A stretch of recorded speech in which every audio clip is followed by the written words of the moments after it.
Mingus Marauder football is on the air. Your 2024 Mingus Marauder football coverage is brought to you in part by Jones Ford Verde Valley, Arizona's best. On 260 in Cottonwood, visit Jones Ford today. Jennifer Griffin State Farm Insurance. Like a good neighbor, State Farm is there. Taylor Waste, the best local option for service tailored to your needs. Yavapai College, serving students with opportunities and resources at 6 campuses across Yavapai County. Reese's Tire and Automotive Tire Pros, more miles for your money.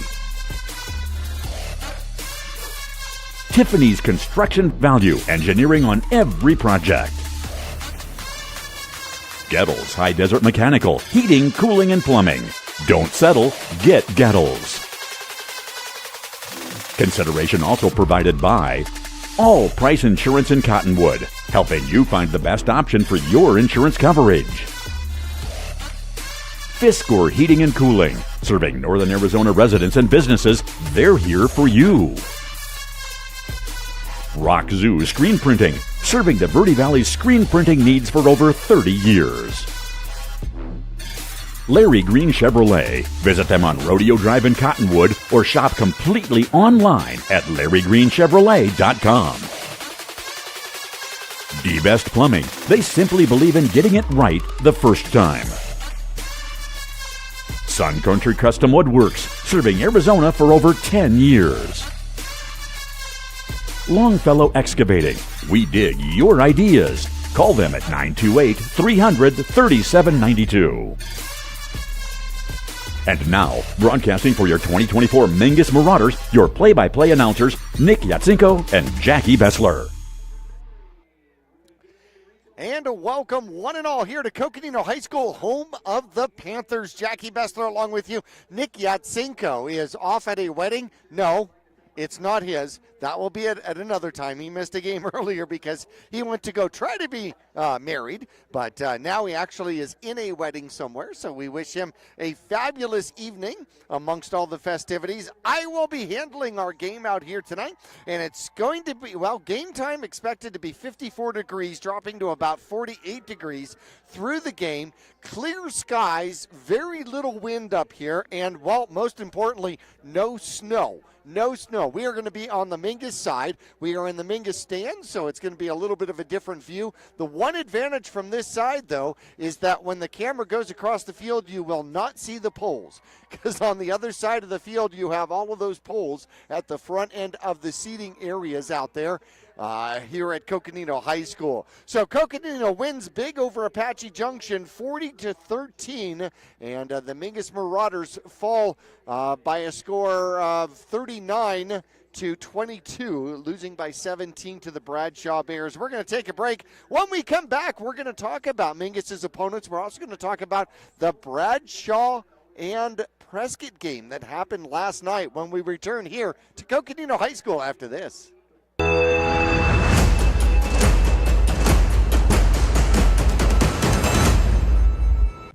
When you're looking for a plumber, no matter the job, call D-Best Plumbing.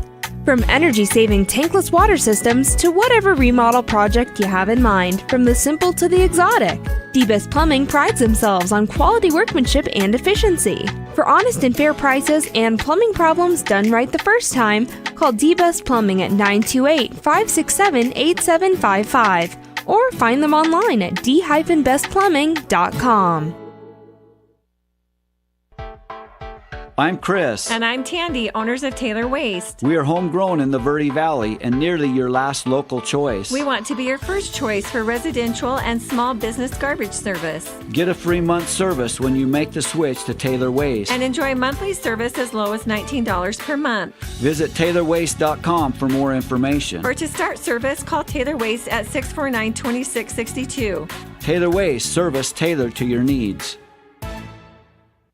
Stay cozy and comfortable with Fiskor Heating and Cooling. At Fiskor Heating and Cooling, we bring warmth to your winters and cool comfort to your summers. Our friendly team of experts is dedicated to keeping your home just the way you like it. Whether it's a tune-up, repair, or a brand new system, you can count on us for reliable and speedy service with a smile. Your comfort is our priority. Choose Fiskor Heating and Cooling for a happier, cozier home.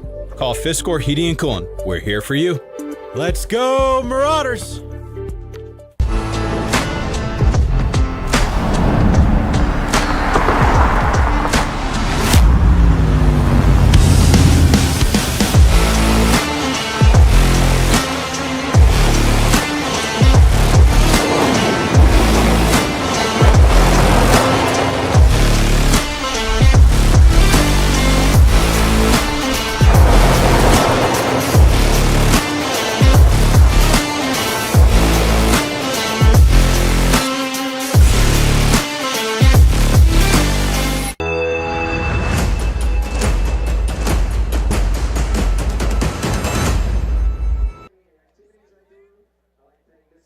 And back here at Coconino High School, a home of the Panthers. Jackie Bessler along with you. The Mingus Marauders and Coconino Panthers will go at it here today. Last night, a special Thursday night game between the Prescott Badgers and the Bradshaw Bears. Bradshaw had home field advantage and falls short to the Prescott Badgers by a score of 27-17. Bradshaw had a lead in that game going into the third quarter. Also in that game, a kickoff return for a touchdown. And then, of course, Prescott able to get a field goal and extend the lead right at the very end. And then Bradshaw had the ball last, but just not enough time and had to try to score twice. And it was a tough loss. So right now, that means the Prescott Badgers have the inside track to the Grand Canyon region with a victory over the Bradshaw Bears. And Bradshaw, of course, beating this Coconino squad a couple of weeks ago, 27-20. And so, of course, right now, Bradshaw's hoping that Coconino matches up with Prescott next week, and hopefully Coconino can maybe put a ding in the armor of the Prescott Badgers, come up with a victory. And if Mingus can come up with a victory, that might be the only opportunity that the Bradshaw Bears have to get back into the Grand Canyon Region Championship here. Taking a look at Mingus teams that Mingus has played, Mesquite drops a tough one to Arcadia, 42-10. They'll host number 11 Vista Grande here tonight. Estrella Foothills defeated Washington 33-11, and they are on to Copper Canyon, who has a record of 2-5. Another team the Mingus Marauders have played, Blue Ridge, comes up with their first loss of the season. They lose to number 5 Payson 30-21. They drop to number 10 in the 3A rankings out there. And now they got to find a way to bounce back versus Sholo, who is 3-5. Copper Canyon manufactured their second win of the season, 27-26 over Maryvale, and they will face undefeated Deer Valley here tonight. Deer Valley had a bye week, so they had a whole extra week to prepare for Copper Canyon here tonight. Flagstaff Eagles, they lost to Prescott 30-3, and then they will be on the road at Lee Williams here this evening, who is next week's opponent for the Mingus Marauders. Well, Bradshaw beat Mingus 39-22, and of course then turned around and lost to the Prescott Badgers by the score of 27-17. Coconino, they took care of business down at Apache Junction, 40-13, and they host the Mingus Marauders outside in the elements here tonight. Lee Williams had a bye week. They host Flagstaff here, and that is next week's opponent. We will be on the long trip for that one here for you. And the Prescott Badgers, of course, coming up with 2 victories in 6 days. That one's pretty important for the Grand Canyon region. Taking a look at the opponents for the Coconino Panthers. They started off with Vista Grande, who is 5-2, lost to them by a score of 12-7. Vista Grande's number 11. They beat Payson, who is number 5 in 3A right now and 7-1 overall. A commanding victory there, 44-7. Lost to Arcadia, who sits at number 4, 19-17. That was close. That is a close loss to a number 4 team out there. The victory over Boston Butte, who is number 24, 31-20. Bradshaw lost to Bradshaw 27-20. Bradshaw came back in that one. And before last night, Bradshaw was sitting at number 12. They beat Lee Williams 49-26. Lee Williams comes in at number 43. Apache Junction at number 41. They took care of business. The Panthers did 40-13. And here tonight, the Mingus Marauders come in, and the Mingus Marauders come in at number 45 in the rankings. I want to thank Dogtown USA for our recap of last week's game. Dogtown USA voted the best hot dog in the Verde Valley, and Dogtown USA is your destination for the best Vienna 100% all beef hot dogs. I actually stopped by and picked up one of those for lunch the other day. You're normally going to find them at Tractor Supply on the 89A bypass in Cottonwood. But if you want to find out where they might be out at special events, go to dogtownnation.com. dogtownnation.com, and that's where you're going to find authentic Chicago hot dogs, the classic chili dog, the kraut dog, even the spicy Polish that they call the Ditka. So you want to check them out. Dogtown USA. Our recap of last week, the Bears and the Marauders, well, it was 25-14 at halftime. It was 39-14 at the end of the third quarter, and Mingus able to put together a touchdown and a two-point conversion in the fourth quarter. Mingus Marauders, Rain Stokes ended up playing that entire game at quarterback, 16 for 33, 177 yards, 2 touchdowns, 2 interceptions. The key to that game for the Mingus Marauders, Dawson Rice went out with a high ankle sprain. He is not back for tonight's game because he has an FFA event that he is going to, which is pretty important. And so we will miss Dawson Rice here tonight. Rain Stokes rushing the ball, 22 carries, 78 yards. And Remington Stokes had 9 carries and 17 yards. Receiving the ball out there, Tinsley had his best game receiving, 4 receptions and 61 yards with a touchdown. Let's see, Remington Stokes had another 4 receptions for 44 yards, 3 for Shane Chupp at 27 yards, and 3 for 24 yards from Noah Seda during that game. Colby De La Haye only had 1 reception for 7 yards in that one. 12 tackles in the game. Remington Stokes led all tacklers for the Mingus Marauders, moving up from the free safety to the linebacker position. And defensively, Mingus had an interception and a fumble recovery. Got one of our own back as well. But unfortunately, the Mingus Marauders could not stop the 4 horsemen of the Bradshaw Bears. They had 4 runners out of the backfield that they just rotated through, and they were big, they were strong, they were tough, and Bradshaw was able to just pick up chunks of yardage on the ground, 4, 5, 6, 7 yards at a time. And unfortunately, the Mingus Marauders unable to come back from that. And Bradshaw could pretty much run it up and down the field. Time of possession definitely went Bradshaw's way. Taking a look at the Coconino recap with the Prospectors. So it was 34-7 and in hand for the Panthers at halftime. They scored 6 points in the third quarter and then pretty much just coasted from there as the Prospectors pick up another touchdown in the fourth quarter, but late, probably a little too little, way too late. Buckingham for the Panthers, 10 for 13, 134 yards, 2 touchdowns, no interceptions, a very impressive quarterback rating of 148.7. Ramirez on the ground, their main threat out of the backfield, 9 carries, that's it, 84 yards, 9.3 yards a carry, had 2 touchdowns to go along with it. Young Blackgoat had a couple of receptions, 3 of them actually for 22 yards. 2 receptions for Jeffs for 60 yards and 2 receptions for Young for 16 yards out there.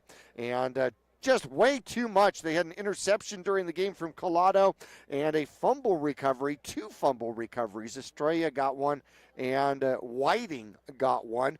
Had a blocked punt, and then check it out. They had some specialty touchdowns. They had a fumble return for a touchdown by Whiting in the game, and then a punt return for a touchdown from Jimenez. And so the special teams, or, well, defensive touchdown and a special teams touchdown, making a huge difference in that one. We're going to take a break. When we come back, we'll look at, what happened last year.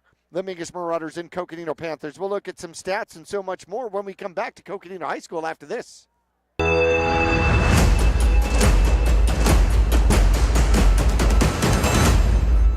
For 4 generations, the Gettles name has been synonymous with heating and cooling ingenuity. Since 1987, Gettles High Desert Mechanical has established itself as the premier HVAC company in northern and central Arizona, having not only survived recent economic setbacks, but thrived and grown during those times.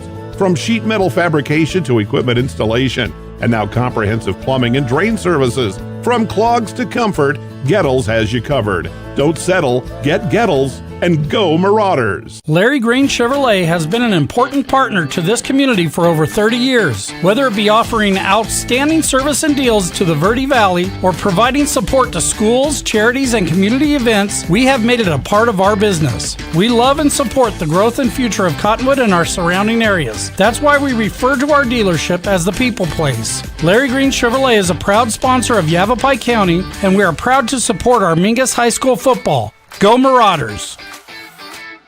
Call Rick or Scott Stokes at Sun Country Custom Woodworks about cabinets for every purpose and every budget. Sun Country Custom Woodworks can custom build cabinets for your dream kitchen or bath, adding tremendous value to your home. Organize the garage and store stuff right with a call to Sun Country. And ask about money-saving options, including modular cabinet choices. You know, your cabinets may not be from this century. For ideas, start at suncountrywoodworks.com. Since 1925, Tiffany Construction has worked with developers and local and federal government to build, expand, and improve infrastructure, roads, drainage systems, and subdivisions. From concept to completion, the Tiffany Construction team provides a full complement of construction services and state-of-the-art delivery methods customized to fit your needs and budget. They're Arizona's longest tenured family-owned and operated civil contractor and proudly serving the Verde Valley since 1991. Tiffany Construction, knowledge and experience to bring your project to reality.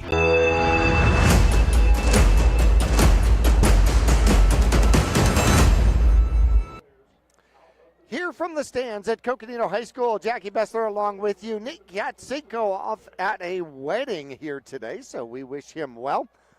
Whether or not he is the best man, he's probably still the best man in the wedding party out there.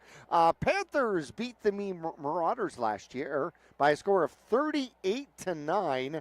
And at halftime, it was pretty close. It was 14-9 at halftime. However, it was rough where the Mingus Marauders ended up giving up 21 unanswered points in the fourth quarter, 24 unanswered points in the second half as Coconino ran away with that one. Buckingham returns as the quarterback. He was 10 for 13, 135 yards and a touchdown. Quarterback rating of 135 last year. Rain Stokes was 3 of 11, 40 yards, no touchdowns and no interceptions. Grijalva on the ground produced 29 yards and 50 yards from Seth Brulin. 246 yards on the ground for Coconino. Brigger French, a senior last year, glad he is not with the Coconino Panthers. 174 yards on the ground, 23 carries against the Mingus Marauders. 125 reception yards for the Coconino Panthers, just 40 for the Mingus Marauders. And in that game, as we move through, we had Senna with a specialty sack. Mingus only gave up 1 sack. And Villanueva for Coconino returns as their kicker. He had 3 touchbacks last year, which is pretty darn good. As Hernandez had his first field goal of the year last year, a 36-yarder against the Coconino Panthers last year. Taking a look at the Mingus Marauders stats here. Rice leaves the game last week against Bradshaw with a high ankle sprain. He is gone for today's contest as he is off at an FFA event.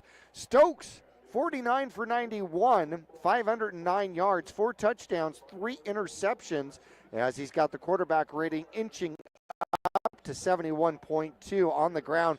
Leads the Mingus Marauders rushing 130 rushes and 27 yards. He's got 2 touchdowns. Rice will miss him. He's got 142 yards on the ground and 4 touchdowns for the Mingus Marauders. De La Haye, 182 receiving yards on 12 receptions and not too far behind is going to be Seda. He's got 8 receptions, 90 yards. Tinsley starts to get in there. He gets over 100 yards, had a good performance last week. 7 receptions and 110 yards. 7 also for Miller, who is playing more of a tackle position on the offense here, and you'll probably see him wearing number 62 out there today. He's got 65 receiving yards. Chup leads all the Mingus Marauders in receiving, 225 receiving yards on 16 receptions, a couple of touchdowns to go along with it. Mingus has 14 turnovers in the season, and that is to go along with 18 takeaways, so they are a +4 in that category. Defensively, Islas Montzabayas leads the Mingus Marauders, or close to, second, with 43 tackles out there. Remington Stokes took the lead last week, now with 46. 37 for Rain Stokes, 31 out there for Xavier Thompson, and 34 for the big man, Jordan Watson, as he comes in. 8 sacks on the season for the Mingus Marauders, as they've got 15 interceptions, led by Remington Stokes out there, who's got 4. Tell you what, Coconino will put the ball up. Remington Stokes and De La Haye probably going to be out there fishing to see if they could pick up additional interceptions during the course of this one. De La Haye's got 2 receptions. Felix has got a couple as well. Taking a look at the Coconino Panthers for the 2024 season, Buckingham has been efficient, solid for sure, without a doubt, as he is 81 for 135, 1,311 passing yards on the season, 11 touchdowns to go along with 6 interceptions, a quarterback rating over 100, 101.2. On the ground, he's got 152 yards and 4 touchdowns, but on the ground, the threat is Ramirez. 116 carries, 744 yards, 11 touchdowns, averaging 6.4 a carry out there. In fact, as a team, they average 5.1 yards per carry. How about that? 1,008 yards on the ground so far. And Ramirez looking to be a possible 1,000-yard back with 744. He's got 3 games of 100-plus in the season. And the fireworks go off here as out come the Coconino Panthers. It is not only senior night here tonight, but it is also going to be homecoming for the Coconino Panthers. So we'll have the extended halftime as well. Young Blackgoat, a senior, he's got 290 receiving yards on 20 receptions. Young has 22 receptions, 330 yards, and Jeffs, 9 receptions, 301 yards. Collado, even 12 receptions, 171 yards, and Ramirez is close to 100, 9 receptions, 98 yards. They have got 9 takeaways or turnovers in the season. And that is to go along with, they've been efficient as well. 11 takeaways, so they are a +2. Mingus Marauders come out for tonight's contest. 8 sacks on the season as well. 4 interceptions and 7 fumble recoveries. So those are the pretty much stats here as we take a look at some of the history between these two. Well, in the last 5, Coconino is, 5-0. And in the last 10, Coconino is 6-4. So last year, the Coconino Panthers beat the Mingus Marauders 38-9, have pretty much dominated the last 5 performances. However, Mingus overall in the last 20 years, 13-7 against the Coconino Panthers, and the first 10 years of that, 9-1 against Coconino. We're going to take a break. When we return, we're going to go through some of our festivities, meet our umpires, go through our coin toss and our sponsorships, and so much more when we come back to Coconino High School right after this.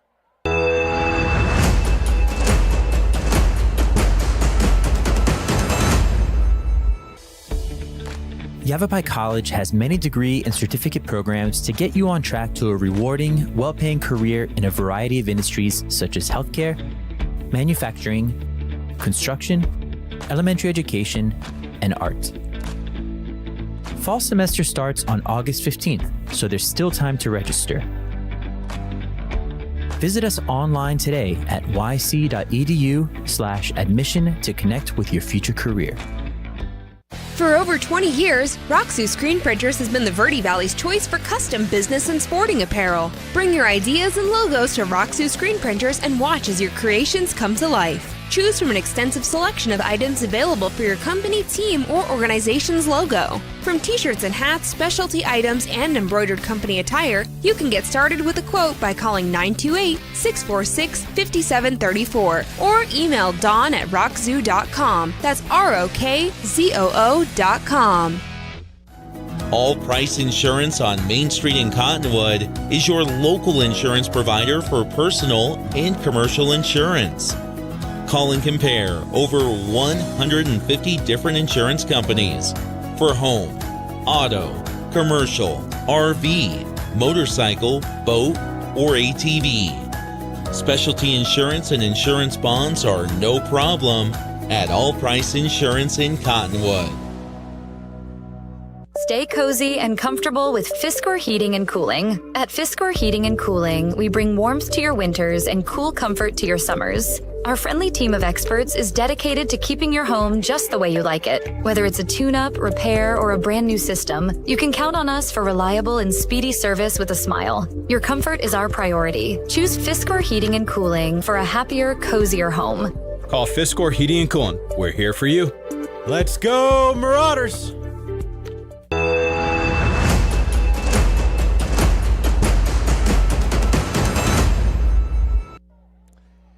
Back here at the stands here at Coconino High School, Jackie Bessler along with you. Want to thank some of our sponsors for sponsoring Mingus Marauder football for 2024, which include our friends at Jones Ford, Taylor Waste, and Yavapai College. Tiffany Construction has been with us year after year. Gettles High Desert Mechanical, thank you so much. Becky over at All Price Insurance has been a longtime sponsor. Fiskor Heating and Air and Plumbing as well, as they have added that. Larry Green Chevrolet, hello to Clinton Company. D-Best Plumbing, Rock Zoo Screen Printing, hello to Dawn. And Sun Country Custom Woodworks, a famous name for Mingus Marauder football as part of the Stokes family out there. Want to thank Longfellow Excavating for sponsoring our halftime as well. We're going to get into our national anthem here in just a moment.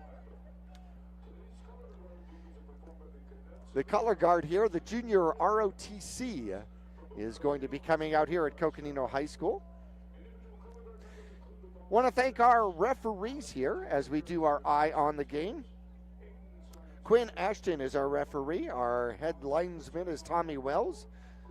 We've got Pat Jason Bar Kasari, as well as Chase Kasari, or pardon me, Pat Barr and Chase Kasari, and then our back judge is Brian Lane out here today.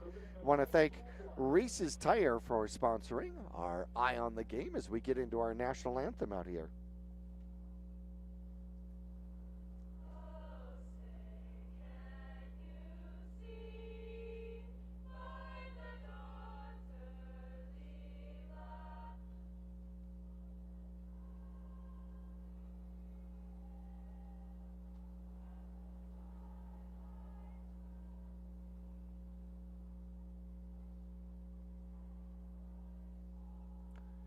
I apologize to our people listening.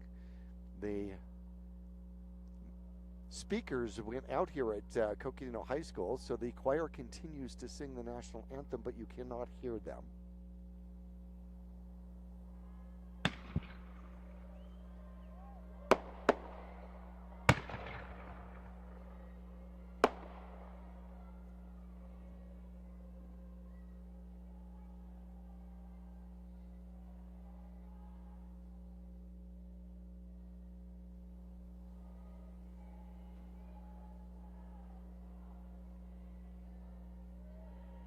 We'll be right back here. Hang on a sec.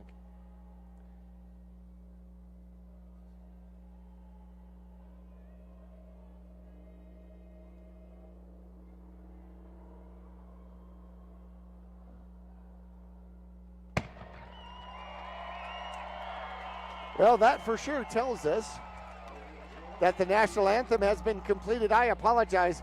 We could hear it just faintly across the field here, but the speakers, for whatever reason, went out, and the choir here on homecoming did not quite get the full effect across the field. Our Eye on the Game with our umpires here, brought to you by Reese's Tire. You want to look for discounts, coupons, and rebates on tires, wheels, and automotive services at reesestire.com. Locally owned, Reese's Tire and Automotive Tire Pros will not be beat. You can ask about 6-month and 12-month no-interest financing, and there's even options for no-credit financing. Go to reesestire.com, reesestire.com. Well, it's going to be Thompson, Dano, it's going to be Watson, and Rain Stokes will be the captains out there for the Mingus Marauders.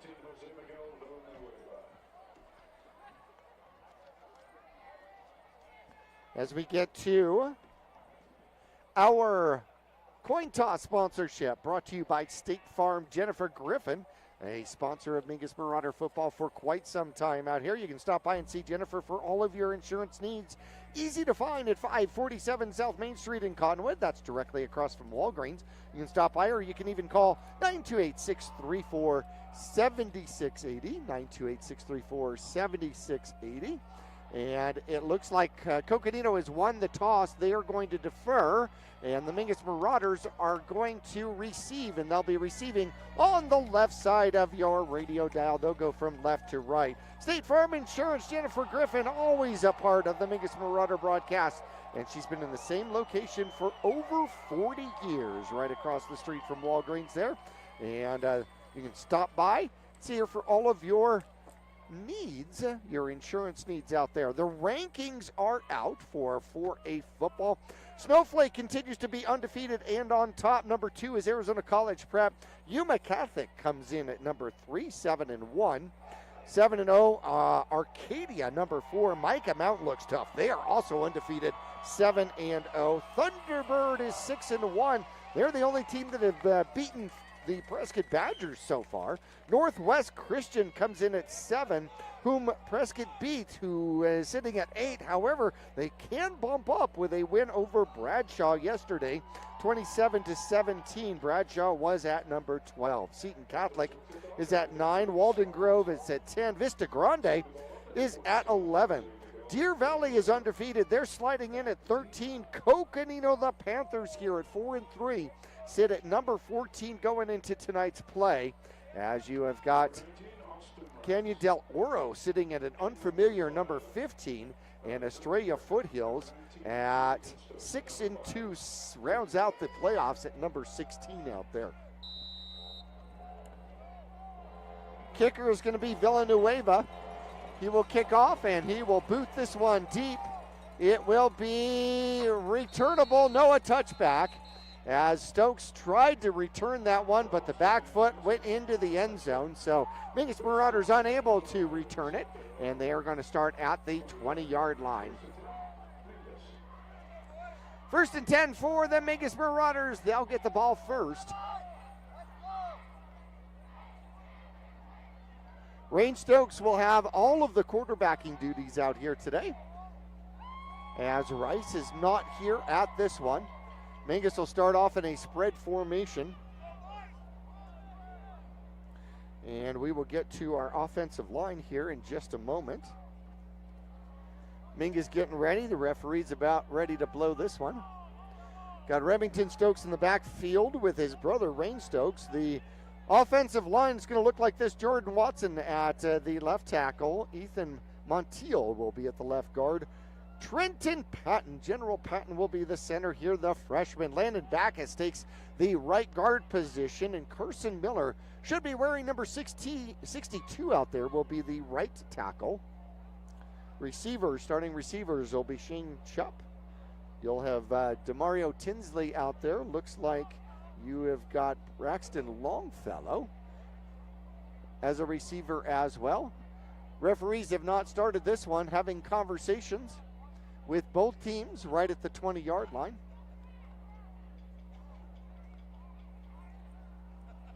I don't know if this is an equipment check of some sorts on both sides, or perhaps we're waiting for the chain gang, or, oh, yes, indeed, that is what our problem is. Off to the right-hand side here, it looks like they had to reconnect the chains, so we didn't have the chains ready and available yet. So now we do. Now we're ready to play. 1st and 10 for the Mingus Marauders, and the handoff will go to Remington, and Remington Stokes will stumble forward and pick up a decent gain out to the 25-yard line. Nope, I apologize. No, he only gets out to the 21-yard line. So Remington Stokes picks up 1. Our line of sight is not absolutely fantastic here, as we are almost even with the field. So we don't have that high opportunity, and there comes our first penalty flag, and we're going to have an encroachment against the Coconino Panthers. Somebody probably lined up in the neutral zone, and that's going to give Mingus a free 5, and bring up 2nd and a 4 from the 26-yard line. So here we go from the 26-yard line, maybe 25 and a half. 3 receivers come to the near side, 1 receiver to the top. Tinsley's got the left side all by himself. Now Chubb comes over there to join him on the far side. 1 man in the backfield, there's the snap. Stokes looks to throw, throws, and misses his receiver out there. However, we do have a flag thrown on the far side of the field. Intended receiver was going to be Shane Chubb. But let's find out what the penalty is.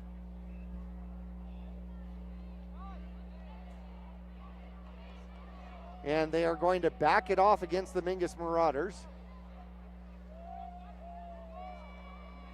And the ball will go back to the 21-yard line, so it'll be a 5-yard penalty.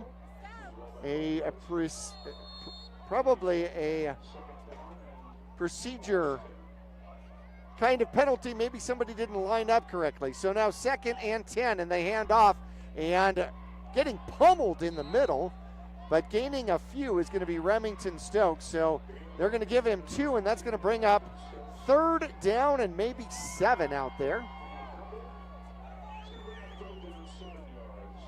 Hard running for Remington. Unable to find the running room once he got back by the line of scrimmage. 3 receivers to the near side, 1 to the top side. Coconino's rushing 4, there's the snap. And Stokes is in trouble, he's got to run as he will wander upwards, get past the 25 out to the 27. But I think that's going to make it 4th down for the Mingus Marauders. Picked up 4 on the scramble, but unable to get all the way out. Stokes came into today with 427 yards. So Mingus very quickly uses 2 minutes of clock, but 4th down is in a punting situation. Backus will be the long snapper for the Mingus Marauders. As we go to more of the pooch kick formation here. 1 man back for the Coconino Panthers. There is the snap. The kick is going to be returnable at about the 43-yard line, coming to the near side and then taken out. Dropping his legs out there with a good tackle are the Mingus Marauders, but phenomenal field advantage for the Coconino Panthers. On the return was going to be number 22. That's Dylan Collado. 1st and 10 from the Mingus Marauder 45-yard line. And here come the Coconino Panthers. Cornerback is going to be Buckingham, and in the backfield it's going to be Ramirez, his receiver. The line is going to be center Joshua Tucker, right guard Quentin Russo. Jackson Guerrero is the left guard. We'll get to the rest of it here in a second. There's the snap. Quarterback's going to keep it, runs off to the right-hand side, finds some running room down the middle as he is inside the 10 and to the end zone. Touchdown.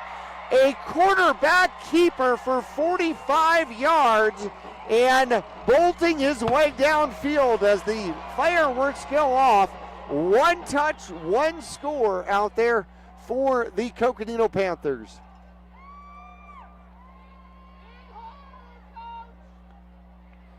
The 45-yard touchdown scamper starts the scoring here. Villanueva comes in for the extra point. There's the snap. Good snap. Hold Kick is up, and the kick is good. 7-0. Coconino takes an early lead with 9:22 left to go in quarter number one. We will return to the stands here at Coconino High School after this. Larry Green Chevrolet has been an important partner to this community for over 30 years. Whether it be offering outstanding service and deals to the Verde Valley or providing support to schools, charities, and community events, we have made it a part of our business. We love and support the growth and future of Cottonwood and our surrounding areas. That's why we refer to our dealership as the People Place. Larry Green Chevrolet is a proud sponsor of Yavapai County, and we are proud to support our Mingus High School football. Go Marauders! Well, Buckingham gets loose for 45 yards and a touchdown. Villanueva adds the extra point as he'll kick off again, but they're going to throw the flag. It would have gone into the end zone. We're going to see if this is going to be an offsides. If it is, maybe that gives the Mingus Marauders an opportunity at a return here. They back up Villanueva a little bit, huh? Could be.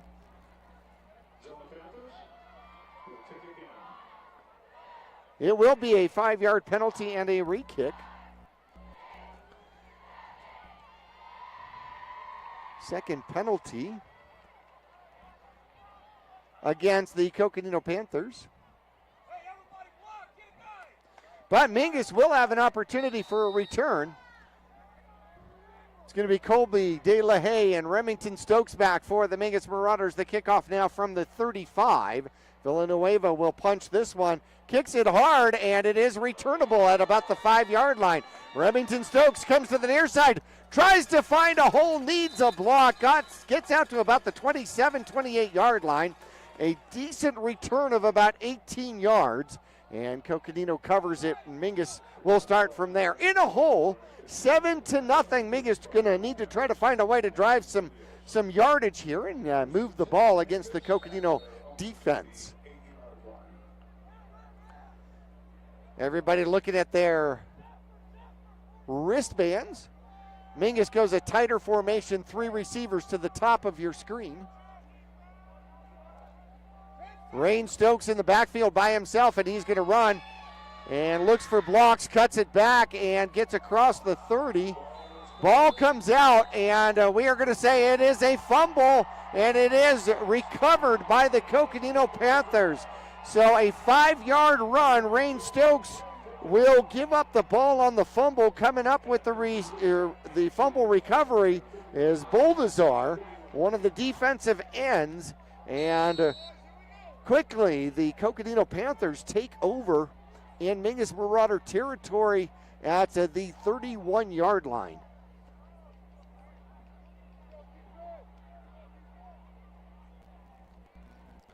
Coconino taking their time out at the sideline.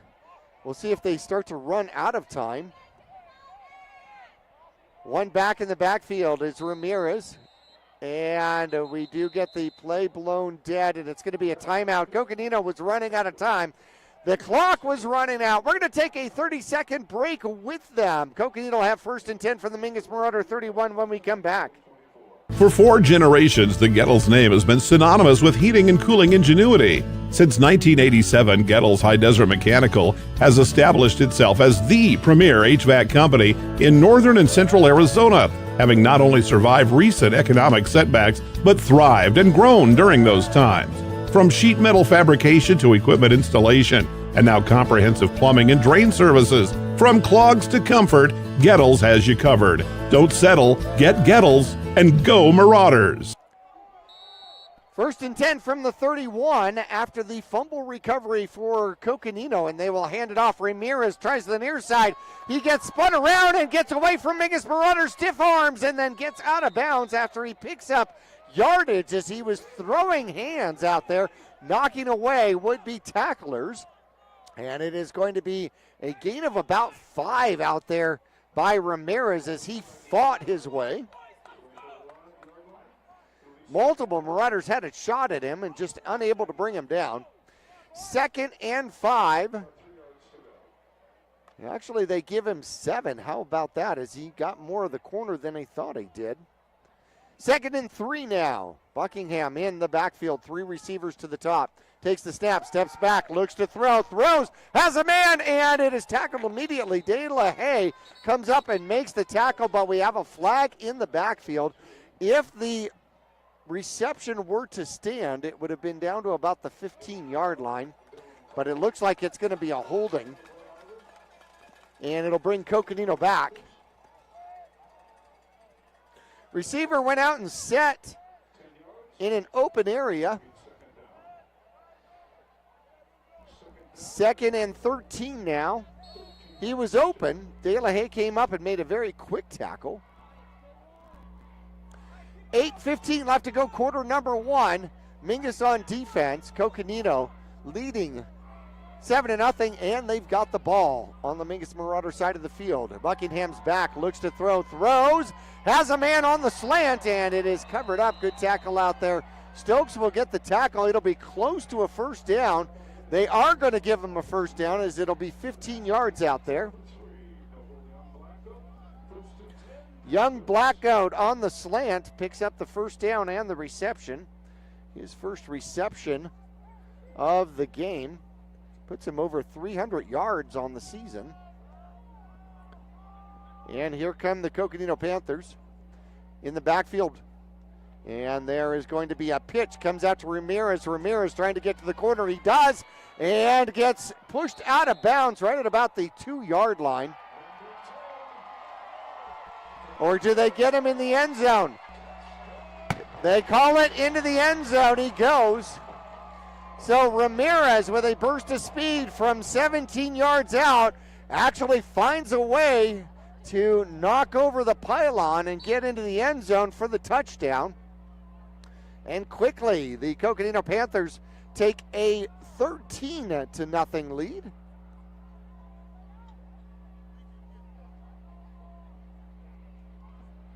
There's the kick. The extra point is up and good. That'll make it 14-0 as Villanueva dots the I. 7:30 left to go. Mingus will get the ball back, but they're down 2 scores already. 14-0. We'll be back after this. When you're looking for a plumber, no matter the job, call D-Best Plumbing. From energy-saving tankless water systems to whatever remodel project you have in mind, from the simple to the exotic, D-Best Plumbing prides themselves on quality workmanship and efficiency. For honest and fair prices and plumbing problems done right the first time, call D-Best Plumbing at 928-567-8755 or find them online at d-bestplumbing.com. And back here, ready for kickoff once again. Mingus had an opportunity at the kickoff return last time because there was a penalty. Villanueva will pound this one, and that one will go into the end zone and not returnable. Mingus will start at the 20 again. A kickoff, a touchback kickoff is such a weapon in high school football. Just takes away that whole third section of the game.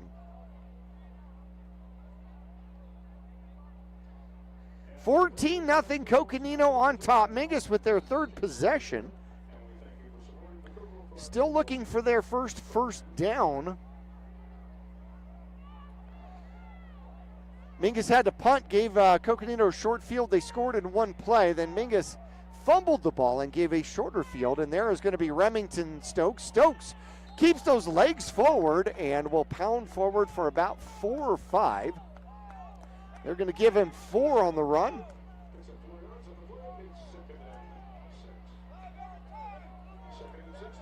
Second and 6 for the Mingus Marauders as they will be at their own 24-yard line.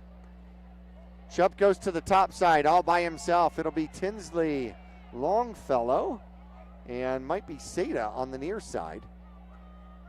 And Stokes will take the snap, look to throw. Throws to the outside. It's going to be to Stokes. Stokes has a blocker and steps out of bounds, but I think he got the first down for the Mingus Marauders. Let's see where they mark it. And they're going to mark it at the 31, so he picks up 7. Got a good block on the outside as they just threw that one to the back out of the backfield. So all good drive start with 1 first down, and Mingus now has theirs. from the 31-yard line. There's the snap as Remington Stokes will follow his blocks and will lean forward, picks up a couple, maybe 2 or 3.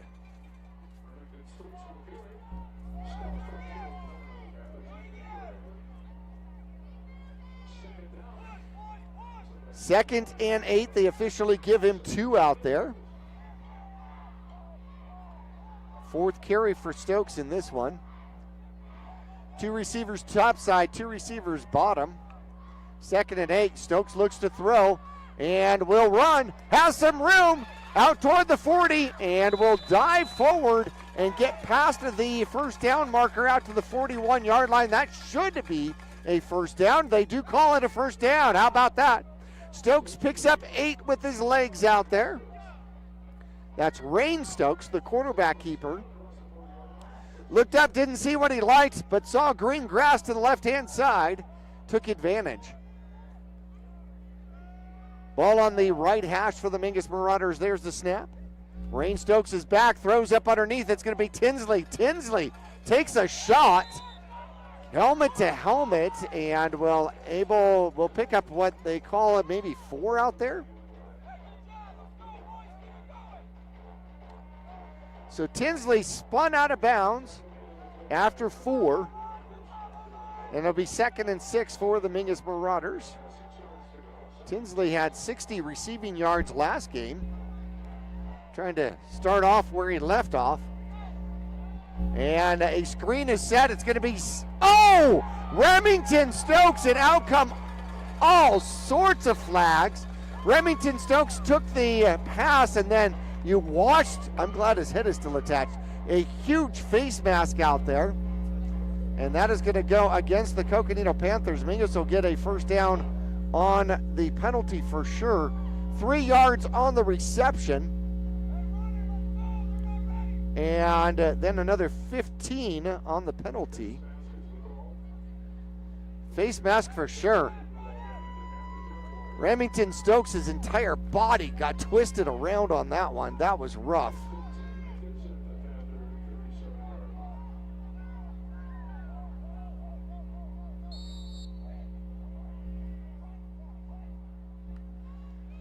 So 3 yards receiving. Stokes looking for Chupp, can't find him, throws downfield and has a man, and he's covered up. Intended receiver was Tinsley, and Villanueva on the coverage out there. Perhaps the coverage was perhaps too good. We shall see.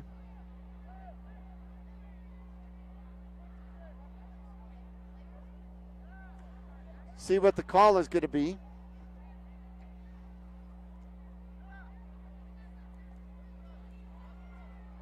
The 15-yard penalty, by the way, put the Mingus Marauders into Coconino territory for the first time. Pass interference. Oh, and there was a penalty against the Mingus Marauders as well, so it's going to be an official do-over. It'll be 1st and 10 from the Coconino 38-yard line once again. So the official do-over does now count. And Thompson, no, Chupp takes the ball, gets hit behind the line of scrimmage, and he's going to lose 2.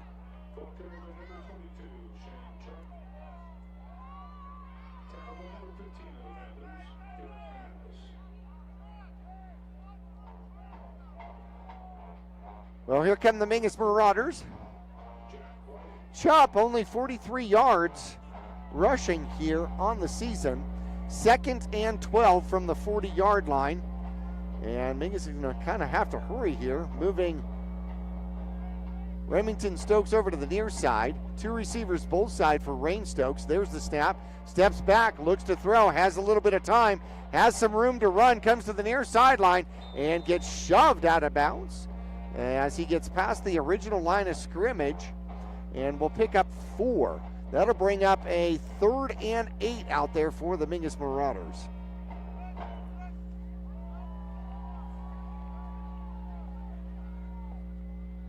Ball sits at the 33-yard line. 3rd and 6 is what they call it, so pardon me, picks up 6 on the run. There's the snap, and they hand it off. Chubb goes to the left-hand side, cuts back, and cuts upfield. He's going to be dangerously close to a first down. Let's see where they mark it. Ooh, the mark is all the way back to the 28-yard line, 29-yard line. And they're going to say 4th and 1. So we're going to see if the Mingus Marauders are going to go for it here as the ball sits inside the 30-yard line, and Mingus is going to take a timeout.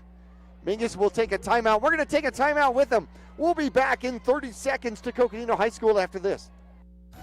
All Price Insurance on Main Street in Cottonwood is your local insurance provider for personal and commercial insurance. Call and compare over 150 different insurance companies for home, auto, commercial, RV, motorcycle, boat, or ATV. Specialty insurance and insurance bonds are no problem at All Price Insurance in Cottonwood. And back at Coconino High School, the Mingus Marauders, a 4th and 1 scenario at the 34-yard line, the 28-yard line. And Mingus needs 1. Let's see what Coach Midkiff has in store for the Mingus Marauders. Mingus has used some time on this drive, 3.5 minutes so far. Started at their own 20, trailing 14-0 to Coconino here. And here we go, a 4th down conversion attempt for the Mingus Marauders. Stokes steps up underneath center and tries the sneak and rolls off to the side. Let's see if they're going to give it to him. Let's see where they put the ball. It's all going to depend on the mark out here. And it is spotted, and we're going to see if they're going to measure or what they're going to do. Yep, they may actually bring out the chains to measure. They've got one of the referees holding the ball. They mark it just short of the 27-yard line. And they're going to move everybody out of the way and go with a measurement here. Clock stopped at 3:55 left to go, quarter number 1. Line judge has the spot on the 30.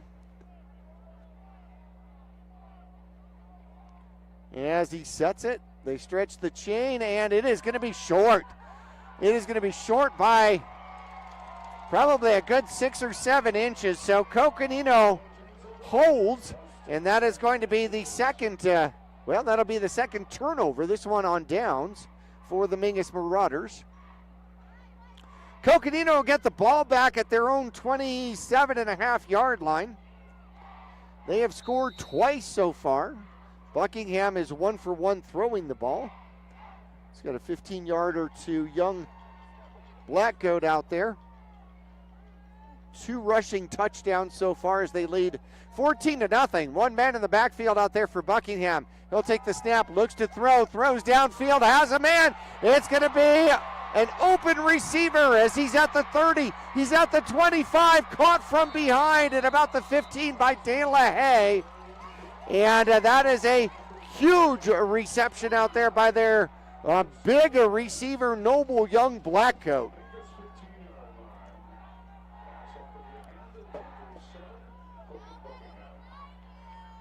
That's going to be 57 yards on the reception out there.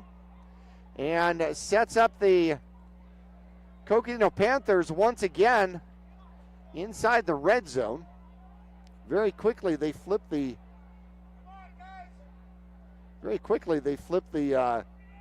field out there.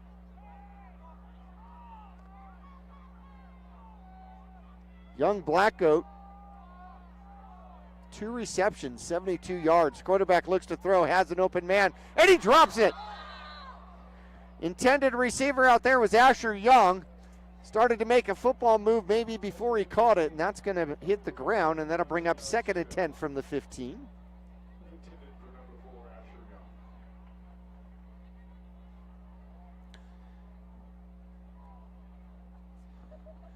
Mingus Marauders trying to stiffen up here in the red zone, down 14-0. Coconino does 3 receivers to the top side.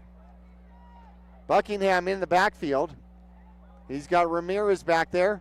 And he's going to run it himself, and Mingus will hit him hard. Good job out there by the Mingus Marauders. But did he pitch it?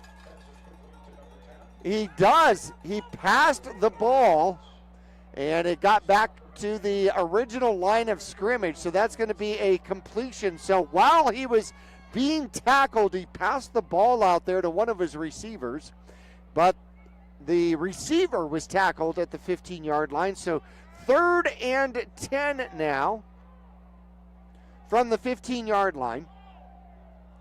Villanueva, by the way, has quite a kicking game. They are certainly within field goal distance, and they will be a keeper to the near side as the quarterback comes and will be tackled. De La Haye starts the tackling as he gets down to about the 7-yard line. That brings up a 4th and maybe 2 or 3 as Buckingham runs it himself.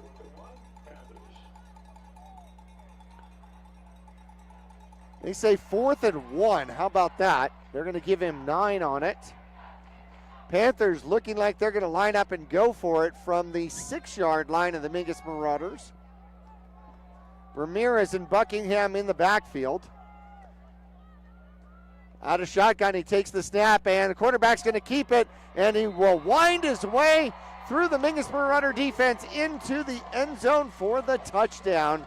Second touchdown by the quarterback here in this one. 3 rushing touchdowns. That makes it very quickly 20-0 with 1:35 left to go in quarter number 1.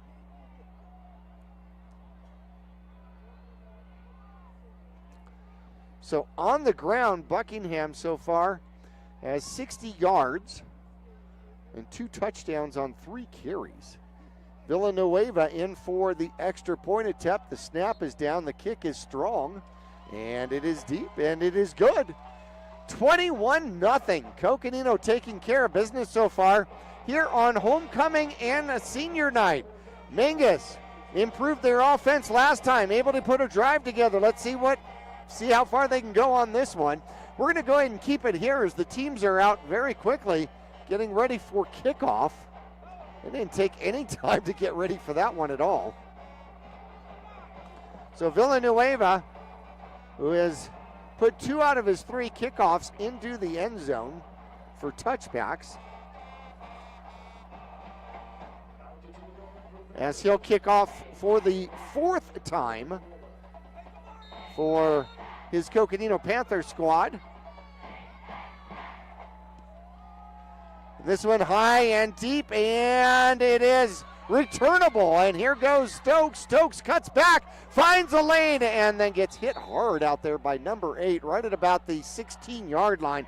Had to do a lot of work as the tackle by Stigler for the Coconino Panthers. Mingus will start at their own 16-yard line.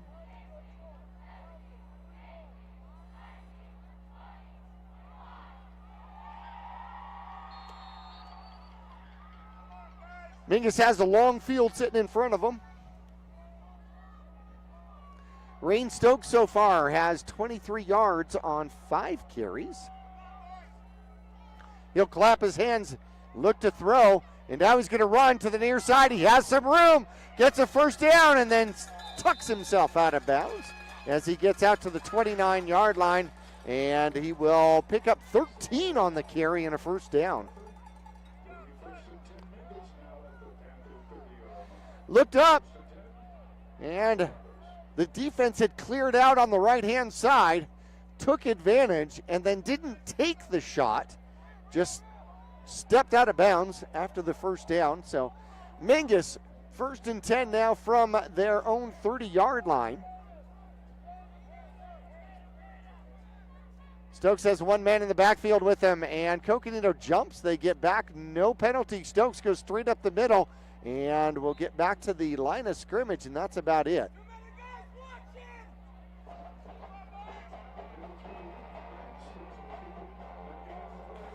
Mingus Marauders will be on the road next week.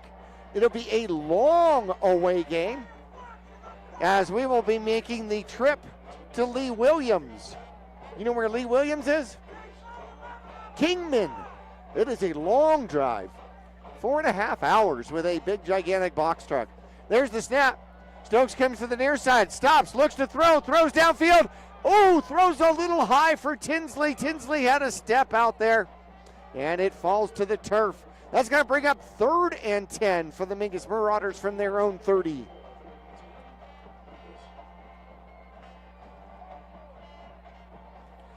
That is the first incompletion thrown by Stokes out here.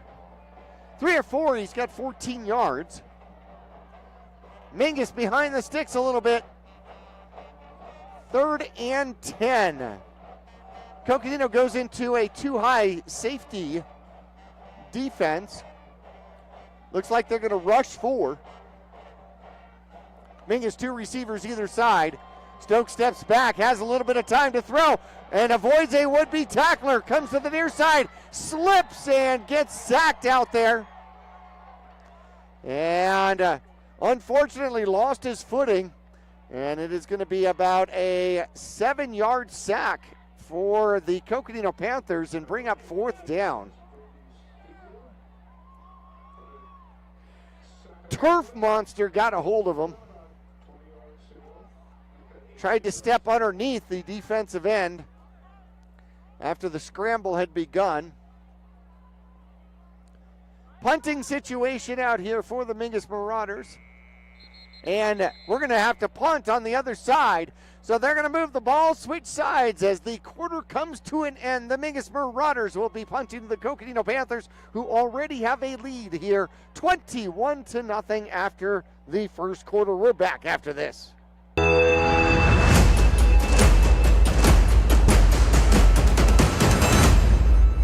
For 4 generations, the Gettles name has been synonymous with heating and cooling ingenuity. Since 1987, Gettles High Desert Mechanical has established itself as the premier HVAC company in northern and central Arizona, having not only survived recent economic setbacks, but thrived and grown during those times. From sheet metal fabrication to equipment installation, and now comprehensive plumbing and drain services. From clogs to comfort, Gettles has you covered. Don't settle, get Gettles, and go Marauders! Yavapai College has many degree and certificate programs to get you on track to a rewarding, well-paying career in a variety of industries such as healthcare, manufacturing, construction, elementary education, and art. Fall semester starts on August. And here we are. Teams came back very quickly, but now they're taking their time. Okay, so 4th and about 17. The Mingus Marauders are going to have to punt from their own 23-yard line. Stokes is back to punt, and back to return for Coconino is going to be Collado. Collado, there's the snap, and the punt is off, and it is returnable from about the 50-yard line. A penalty flag is thrown. Collado comes to the near side with blockers, cuts back. Mingus will finally contain him and push him back at about the 20-something yard line. But a flag out on the field at about the 48-yard line. And we're going to see if that one is going to come back. Most likely it will.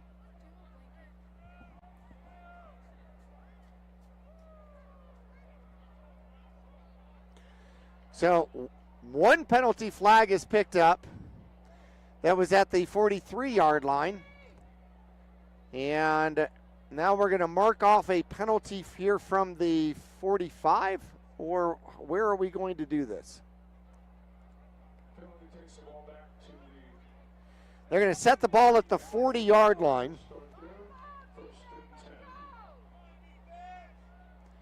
So a 34-yard punt, and then the penalty makes it a negative return, kind of, sort of.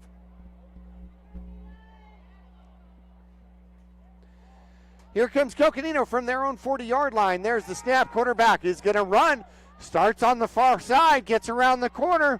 Oh, and there's going to be a hard blindside block out there against the Coconino Panthers, who are racking up penalties. This is their 6th penalty of the game, and pretty soon these unsportsmanlikes are going to have to start having an effect on somebody not getting to play next week, which would be unfortunate because next week Coconino plays Prescott, and they're going to need everybody they possibly can. It's going to be a blind side block at the 49-yard line, and they're going to mark it off from there for 15.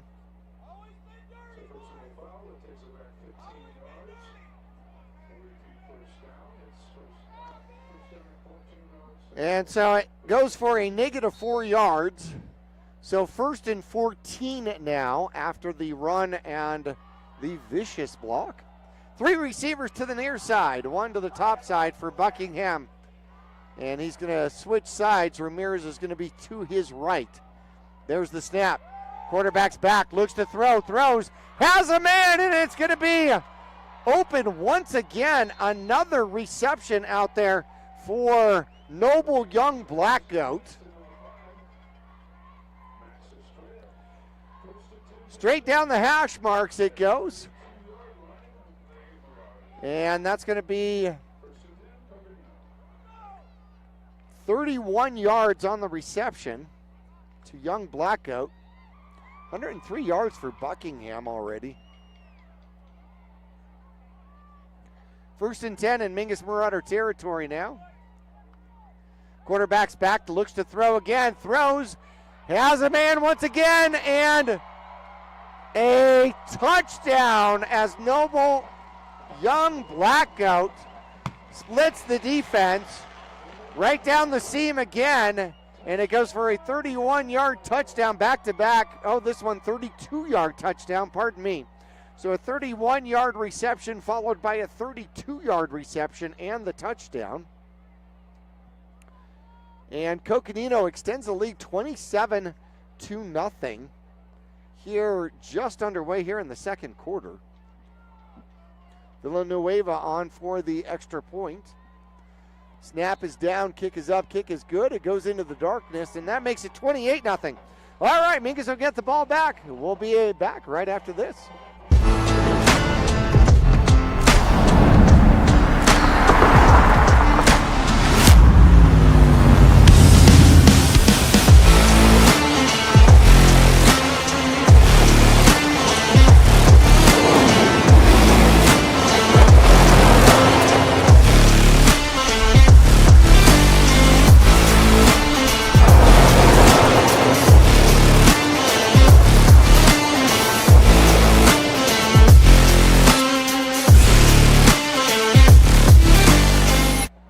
Well, Mingus in white going from right to left across your radio dial, a 32-yard strike as it goes Buckingham to Young Black Goat.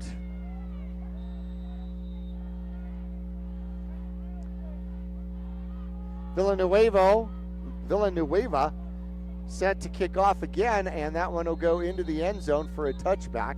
Mingus will start at the 20.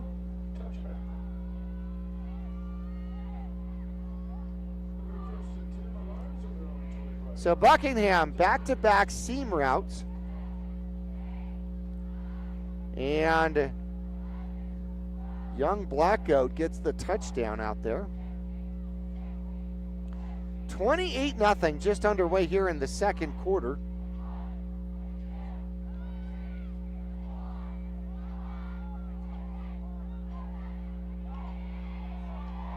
Here come the Mingus Marauders. Stokes out a shotgun, looks to hand off and then has to run and covers up the ball and maybe gets 1 or 2 out there. I think his intention was to throw or to actually hand that one off, and I don't think it worked out exactly as planned. Second down, they're going to say no gain on that one.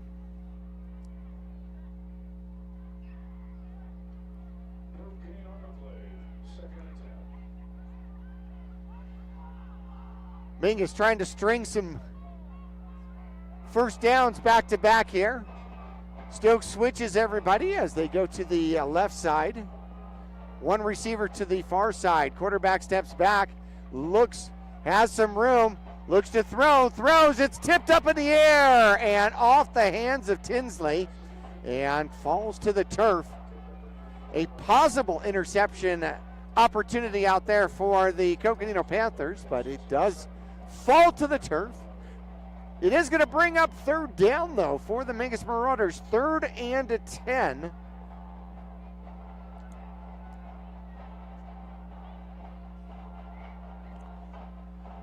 Definite passing opportunity. Shane Chupp will come to the near side. Mingus has a wing and has Remington Stokes in the backfield. Coming to the near side is going to be Rain Stokes. Rain Stokes, oh, there's going to be the flag. Yep, another face mask out there by the Coconino Panthers as they grab that face mask and rip Rain Stokes' head to the side. That should be a first down by penalty once again. 7th penalty by the Coconino Panthers, 75 yards. And we have only played 14 minutes of football. Mingus will get the first down on the penalty, and the ball will come out to the 35-yard line. I'm personally bothered that some of these have been pretty violent, like the face masks and the blindside blocks. There's the snap as Rain Stokes will stumble to the right-hand side, pick up some yardage, gets pushed back at about the 41-yard line. He'll pick up 6.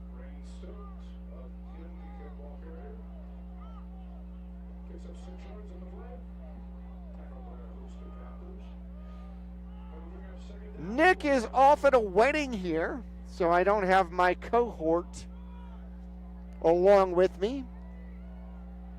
Rain Stokes, 35 yards on 10 carries so far. Claps the hands, goes to the right-hand side, looks for someone to throw the ball to. Will throw the ball downfield as he tries to get it out there to Chupp. Chupp had an opportunity. I'm not sure if it was going to Chupp or if it was going to Seda, who was on that far side. Either way, it's incomplete, and we'll bring up a 3rd and 4 for the Mingus Marauders. Down by 28, one wonders whether or not the Mingus Marauders are in 4-down territory pretty much anywhere on the field.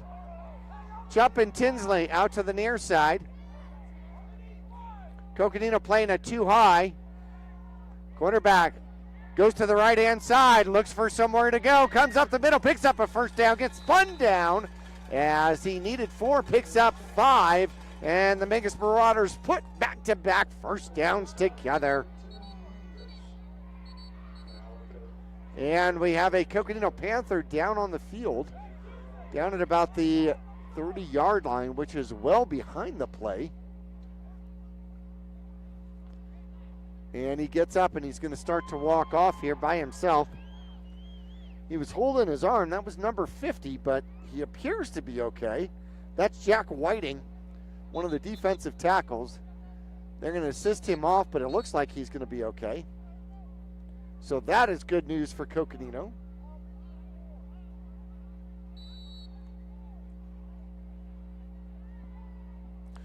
First down, Mingus knocking on the door, trying to get back into Coconino territory. Their furthest drive is to the 28-yard line for Coconino before they stalled out. Tried a 4th and 1 and failed by inches. Snap as Stokes will now step into the pocket, avoids a rush, throws the ball up.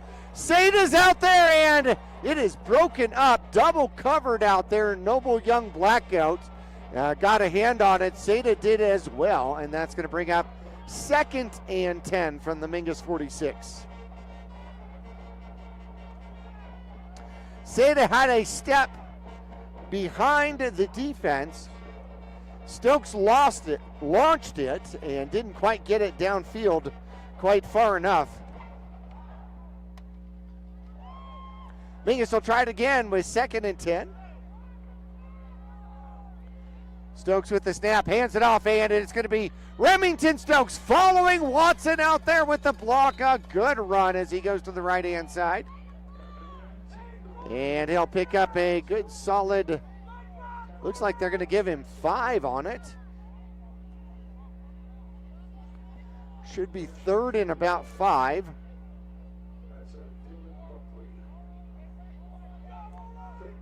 Mingus into Coconino territory at the 49-yard line. Two receivers either side. Stokes is back. Oh, here comes the rush. Steps in, and he will run for it. Avoids tacklers and then slips through for a first down as he'll pick up the 5 he needed. And picks up 14 altogether. Great job by Stokes. Rain Stokes keeps the ball. That's his biggest rush from the line of scrimmage. He's got 54 here in the first half so far. 7:50 left to go. Mingus trailing in the first half, that is. Mingus trailing 28-0. There's the snap. Stokes steps back. It has a little bit of time. A flag flies as he throws, and he throws it away in the direction of Longfellow, but a flag out on the field, way downfield at about the 20-yard line. That came from the back judge. And I wonder if we're going to have a defensive holding call or what we might have. Line of scrimmage, it's going to go against the Coconino Panthers, and it's going to be 5 yards. So 1st and 5 for the Mingus Marauders now. 8th penalty for Coconino. Question is they going to have more penalties or points? There's the snap. Rain Stokes throws. He's got Seda out there. Seda hit as soon as he gets the ball, and Seda's helmet comes off. I don't see a flag on the field for that one.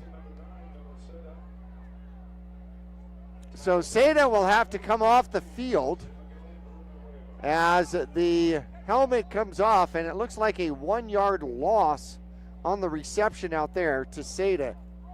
Ball got to him, and he was hit immediately. 2nd and 6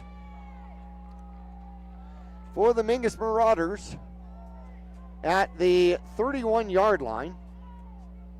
The Coconino 31-yard line. There's the snap, and flags fly. They stop this one. False start against the Mingus Marauders, and that's going to be the 2nd penalty against Mingus. That's going to put him behind the chains, though, and make it a 2nd and 11.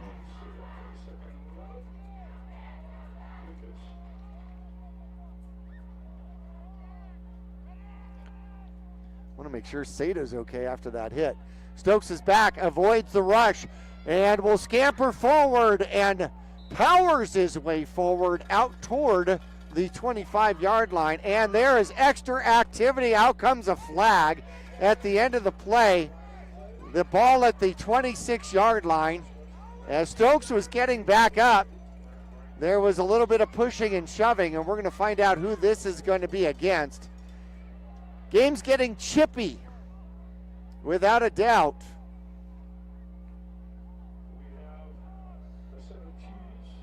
So 8 yards on the run for the Mingus Marauders for Rain Stokes.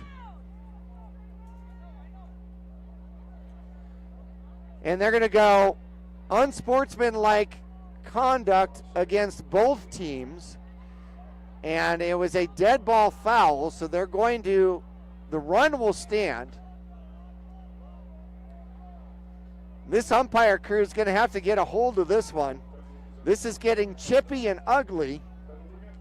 Now, had that penalty counted, that would be the 9th penalty and almost 100 yards of penalties against the Coconino Panthers. Here we are, 3rd and 1. Stokes is back, looks to throw, has to avoid a stack, and will run up the middle, gets hit hard, but leans forward and should get the first down. He does. He gets 2 yards and the first down out there.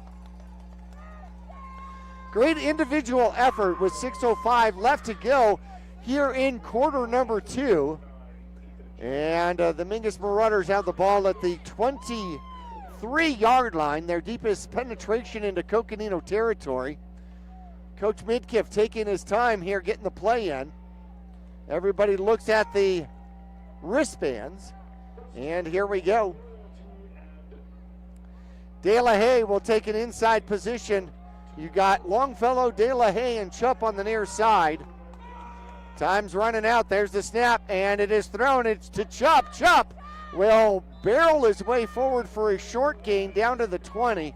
So the quick hitter goes for 3 yards out there.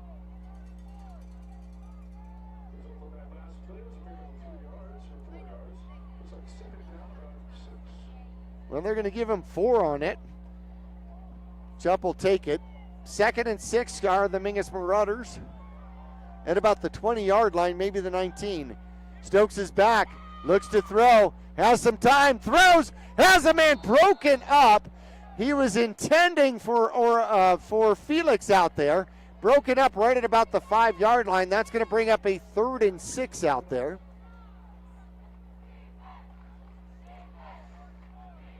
Felix was down at the goal, not the goal line, but about the 5-yard line. One starts to wonder whether or not the Mingus Marauders are automatically in 4th down territory at this point. Man in motion is going to be Longfellow. He's going to switch sides, go to the other side. There's the snap. Rain Stokes looks for somewhere to go, and he's going to get hit from behind and sacked. That is going to bring up a long 4th down for the Mingus Marauders as the ball goes back to about the 25-yard line. Coming off the edge, I don't think he saw him, was number 50, Jack Whiting.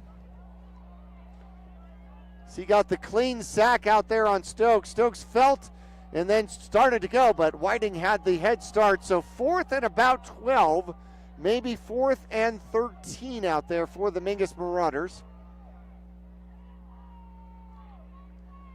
Loss of about 7. Stokes is back, looks to throw, now has to run. He'll get sacked again. And he'll go down right at about the 30-yard line.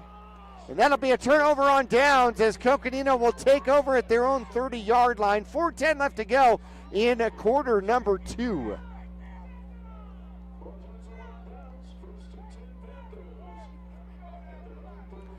Back-to-back sacks stall out the drive for the Mingus Marauders.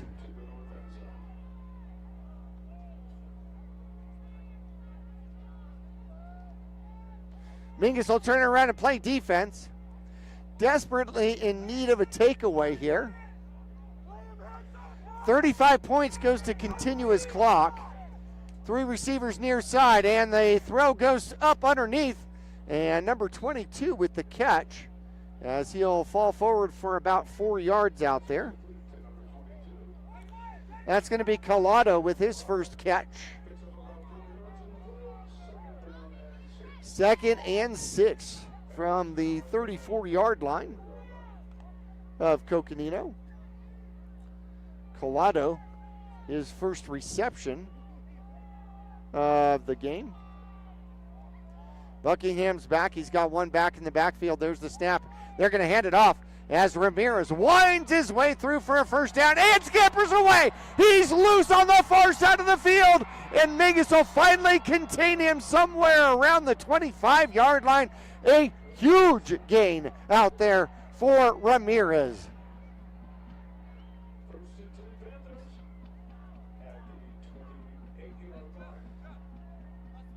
$37 yards on the run. Thompson on the tackle. Ramirez just unbelievably deceptive out there. Picks up 37 yards, and they flip the field inside the Mingus Marauder 30-yard line, and they're going to hand off once again. Mingus able to contain this one, though. A short gain, as he'll get down to, they'll give him 2. At about the 26-yard line of the Mingus Marauders.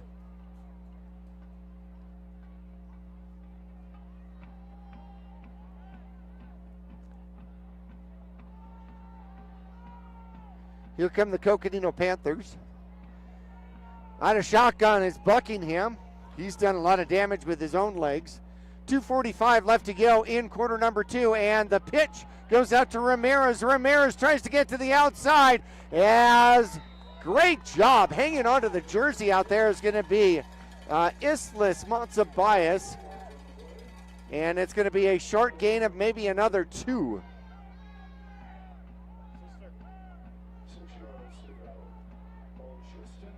$2:20 left to go in quarter number 2.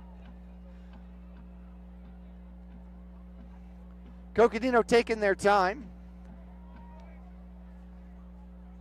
Coach is talking across the field to Buckingham. Buckingham's going to run back to the huddle, give the play here pretty quick. They've got to be running out of time here on the play clock. Under 2 minutes left to go. And we have a timeout on the field because the clock was running out. 1:54 left to go in quarter number 2. We'll take a break with them. We're back right after this. Stay cozy and comfortable with Fiskor Heating and Cooling. At Fiskor Heating and Cooling, we bring warmth to your winters and cool comfort to your summers. Our friendly team of experts is dedicated to keeping your home just the way you like it. Whether it's a tune-up, repair, or a brand new system, you can count on us for reliable and speedy service with a smile. Your comfort is our priority. Choose Fiskor Heating and Cooling for a happier, cozier home. Call Fiskor Heating and Cooling. We're here for you. Let's go, Marauders! Back here at Coconino High School in the stands, I'm pretty much feeling that it has gone from 48 degrees to 4 degrees. Is that what it feels like out here, is 4 degrees? Okay, I'm getting agreement here from the Mingus Marauder fans. There's the snap, quarterback's back, looks to throw, throws, has a man in the fade, and it is caught for the touchdown. Noble Young, a black goat, with the reception out there for the touchdown, 26 yards on the touchdown reception, his second of the game. Good defense. He literally just threw the fade to him. He went up and over the defense to catch that one. That was great hands. And he earned the touchdown. That makes it 34-0. The extra point on the way. The kick is up and the kick is good. That should make this a continuous clock here as we go for the rest of quarter number 2. We're going to take a break. We'll come back right after this. Larry Green Chevrolet has been an important partner to this community for over 30 years. Whether it be offering outstanding service and deals to the Verde Valley or providing support to schools, charities, and community events, we have made it a part of our business. We love and support the growth and future of Cottonwood and our surrounding areas. That's why we refer to our dealership as the People Place. Larry Green Chevrolet is a proud sponsor of Yavapai County, and we are proud to support our Mingus High School football. Go Marauders!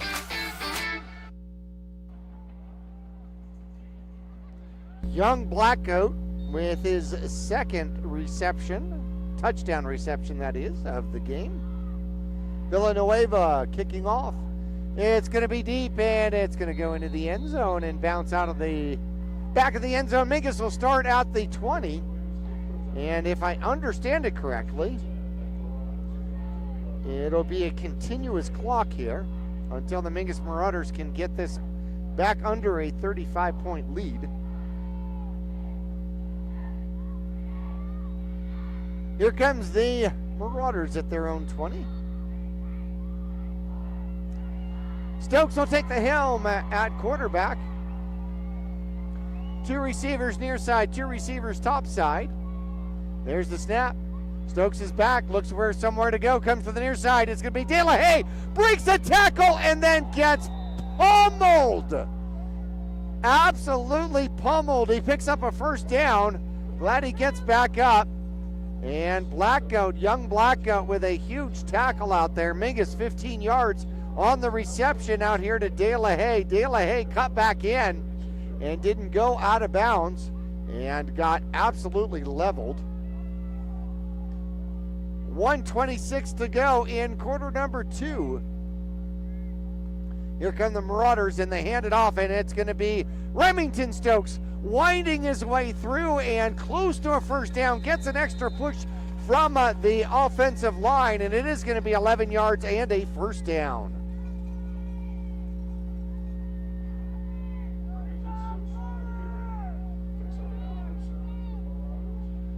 Two back-to-back first downs for Mingus. Coach Midkiff may actually start thinking about using some of his timeouts, though. Under a minute left to go. There is Stokes. Stokes goes to the right-hand side, looks for somewhere to throw, throws downfield, and a great catch out there by De La Haye for another first down. And that's going to be another 14 yards out there. maybe 15. And they move the chains. Clock is still running at 45 seconds. See if Coach Midkiff decides to use one of those timeouts. Here come the Mingus Marauders once again. 31 seconds left to go. Stokes is back. Now he's got to run. Runs, comes to the near side, and fumbles the ball, and it is picked up by the Coconino Panthers. And that may end the drive there. Jack Whiting with the fumble recovery. As Stokes will lose the ball right at about the 28-yard line. He had picked up 12, and then the fumble came back the other way, so it'll be 1st and 10 for Coconino at their own 31.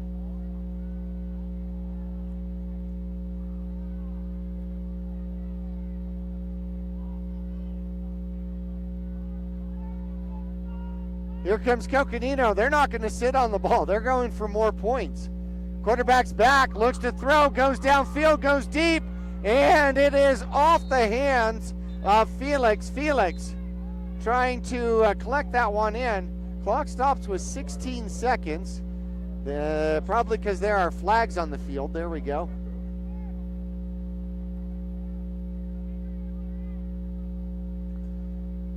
So we're going to see what the flag is going to be.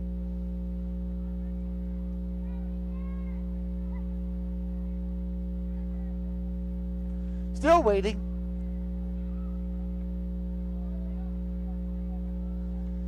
Montiel will come in.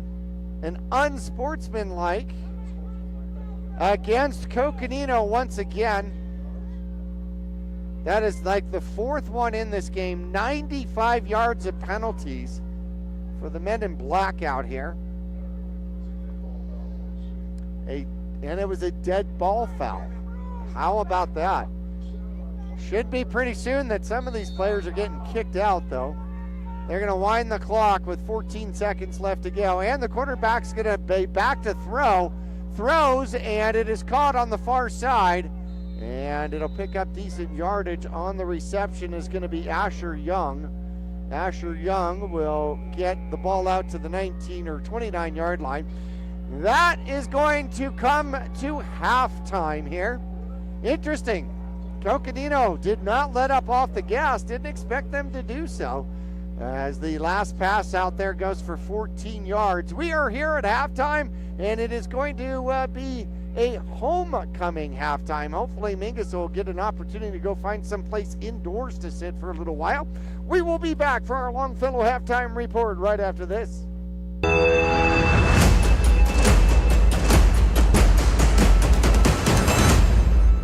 Since 1925, Tiffany Construction has worked with developers and local and federal government to build, expand, and improve infrastructure, roads, drainage systems, and subdivisions. From concept to completion, the Tiffany Construction team provides a full complement of construction services and state-of-the-art delivery methods customized to fit your needs and budget. They're Arizona's longest tenured family-owned and operated civil contractor and proudly serving the Verde Valley since 1991. Tiffany Construction, knowledge and experience to bring your project to reality. When you're looking for a plumber, no matter the job, call D-Best Plumbing. From energy-saving tankless water systems to whatever remodel project you have in mind, from the simple to the exotic, D-Best Plumbing prides themselves on quality workmanship and efficiency. For honest and fair prices and plumbing problems done right the first time, call D-Best Plumbing at 928-567-8755 or find them online at d-bestplumbing.com. Call Rick or Scott Stokes at Sun Country Custom Woodworks about cabinets for every purpose and every budget. Sun Country Custom Woodworks can custom build cabinets for your dream kitchen or bath, adding tremendous value to your home. Organize the garage and store stuff right with a call to Sun Country. And ask about money-saving options, including modular cabinet choices. You know, your cabinets may not be from this century. For ideas, start at suncountrywwoodworks.com. All Price Insurance on Main Street in Cottonwood is your local insurance provider for personal and commercial insurance. Call and compare over 150 different insurance companies for home, auto, commercial, RV, motorcycle, boat, or ATV. Specialty insurance and insurance bonds are no problem at All Price Insurance in Cottonwood.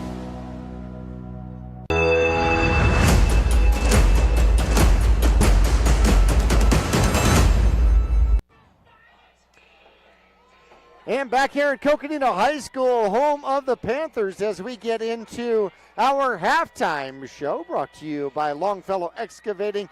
Former Marauder Josh Longfellow, and Longfellow Excavating available for all sorts of jobs. If you're looking for, putting into a septic or leveling property, maybe you've got drainage that you need to deal with, or whatever the case is, you got to pull a tree, whatever the case, talk to Josh Longfellow at Longfellow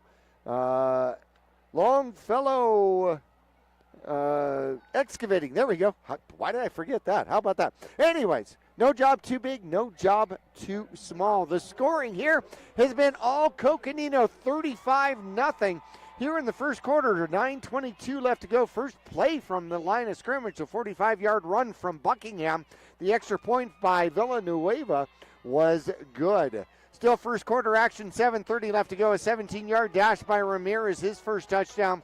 Villanueva had the extra point. It was 14-0. $1:30 left to go in the first quarter. A 6-yard run by Buckingham, his second. Villanueva ends up perfect. He's 3 for 3 at that point. It was 21-0. Then it was two throwing touchdowns out there. A 32-yard strike. Buckingham finds young Blackgoat for the touchdown as he stretched out, and that was with 10:57 left to go in the second quarter. And then with 1:48 left to go in the second quarter, a 26-yard pass. Buckingham finds young Blackgoat once again. Villanueva was good with the extra point. And here we are at halftime by a score of 35-0. We're going to take a break. We'll come back for more of our Longfellow Excavating halftime report coming up after this.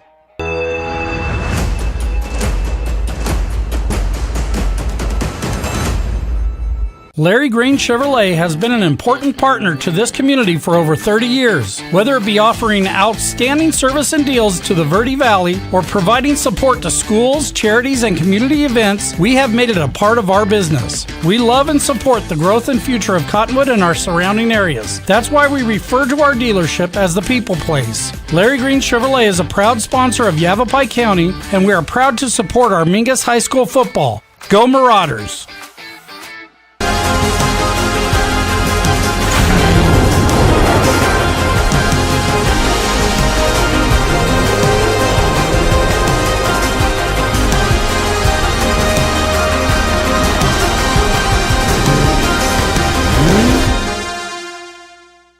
For 4 generations, the Gettles name has been synonymous with heating and cooling ingenuity. Since 1987, Gettles High Desert Mechanical has established itself as the premier HVAC company in northern and central Arizona, having not only survived recent economic setbacks, but thrived and grown during those times.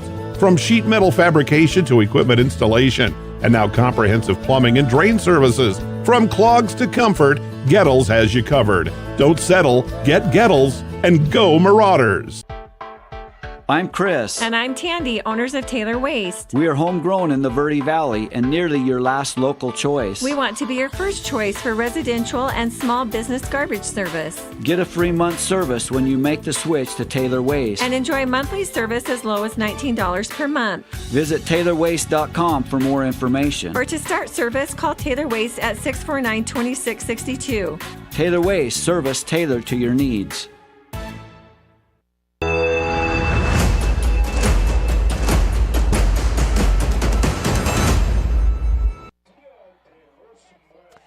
The Coconino Marching Band out on the field here for halftime of homecoming here for the Coconino Panthers. Jackie Bessler along with you. Nick Yatsenko, MIA. Actually, I think he's at a wedding somewhere out here. So far at halftime, 35-0. It has been all Coconino in this one. Buckingham is 8 for 9, 179 yards and 2 touchdowns here in the first half. The Coconino Panthers have 125 yards on 8 carries Fernando Ramirez has 5 carries for 65 yards, averaging 13 a carry.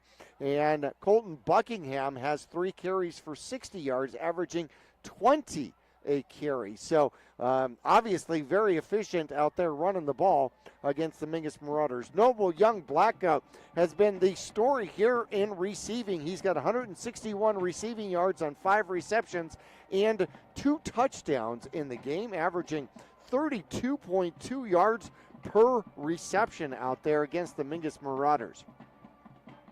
Mingus Marauders here, Stokes taking over the quarterback duties because we don't have Rice here tonight. He is off at a FAA event and, of course, had to leave last game because of the high ankle sprain. So hopefully he is going to come back strong for the Mingus Marauders next week against the Volunteers, as the Mingus Marauders definitely will need him.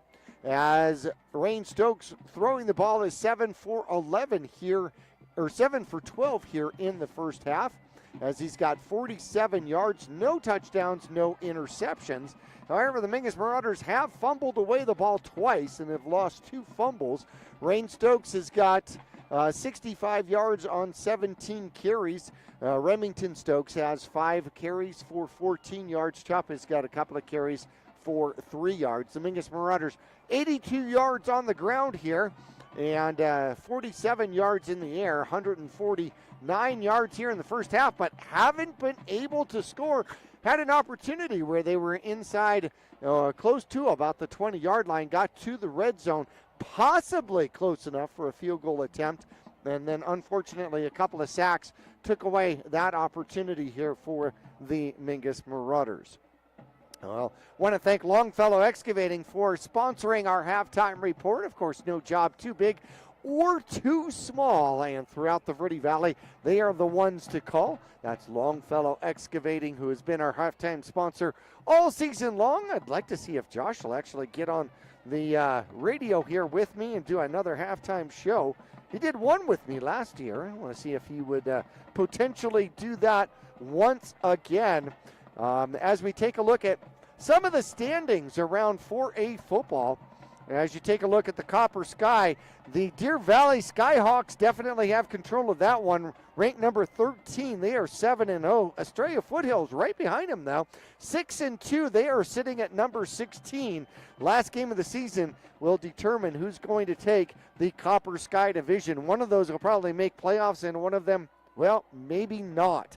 The Desert Sky division looking to send maybe possibly 4 teams to the playoffs. Arizona College Prep is sitting number 2. They are 6-1. Arcadia is number 4, undefeated at 7-0. Vista Grande is 1-1 in the Desert Sky. They are 5-2 overall and number 11 in the rankings. And Combs is sitting just outside the bubble. They're at 17.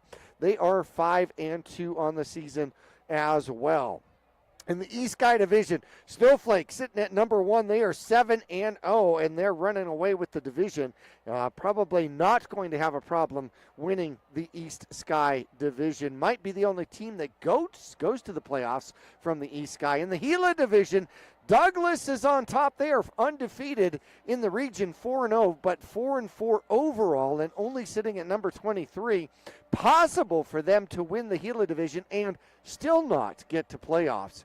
Surprisingly enough, the Grand Canyon region, Prescott only sitting at number 8. They are now 3-0 in the Grand Canyon region and 7-1 overall. Bradshaw started last game. Thursday night's game went Prescott's way as they won 27-17. And with that, it looks like Bradshaw may have possibly gone and will probably drop in their standings. They came into that game number 12. They are now 5-3 on the season. Coconino sitting at number 14 starting this one, trying to overjump the Bradshaw Bears. They are 1-1 in the division, although Bradshaw has beaten them on the season, so they'll have the head-to-head. They are 4-3 overall and trying to go to 5-3 and work their way into a higher position. Flagstaff sits at number 20. Lee Williams at 43. The Mingus Marauders at number 45 in the rankings. Taking a look at the Keno division, a very strong and powerful Micah Mountain Thunderbolts team. Saw them several years ago, actually down at ASU at a program down there when they were just starting as a program, and it was like, holy cow, this team is going to progress without a doubt. They're sitting number 5 right now. Micah Mountain is undefeated, and in the Keno division has a lead over Walden Grove, who is number 10, who is 5-2. Now, Canyon Del Oro has slipped all the way to number 15. Canyon Del Oro has typically been in the top 3 or 4 in the 4A division. They are 4-3 this season, sitting number 15, trying to figure out how they're going to stay in the playoff hunt. Peoria sits at number 21 in the Skyline division, 2-0 in the region, but only 3-4 overall. They may win the region and not make playoffs. That is possible once again. And in the Southwest division, it's Seton Catholic, who looks to be the contender for playoffs there, sitting at number 9, 6-2 overall and 2-0 in the region. Finally, we get to the West Valley division, who is looking to possibly send 3 or 4. Yuma Catholic is number 3. They are 7-1. Northwest Christian sits at number 7. They are 6-1 on the season. Thunderbird, the only team to beat Prescott, they are number 6, and they are also 6-1. And St. Mary's, a team that Bradshaw beat by 1 point, sits at number 19. They are 4-3 overall. We're going to take a break. When we come back, we'll look at some Grand Canyon region stats. We'll take a look at last year's game between the Mingus Marauders and the Volunteers. We'll even talk about some other sports going on at Mingus when we return to Coconino High School after this.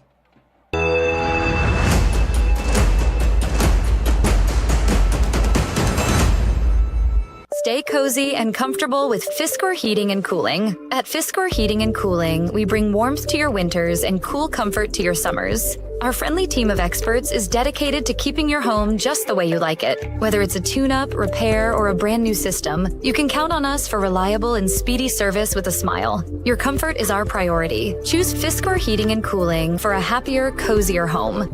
Call Fiskor Heating and Cooling. We're here for you. Let's go, Marauders!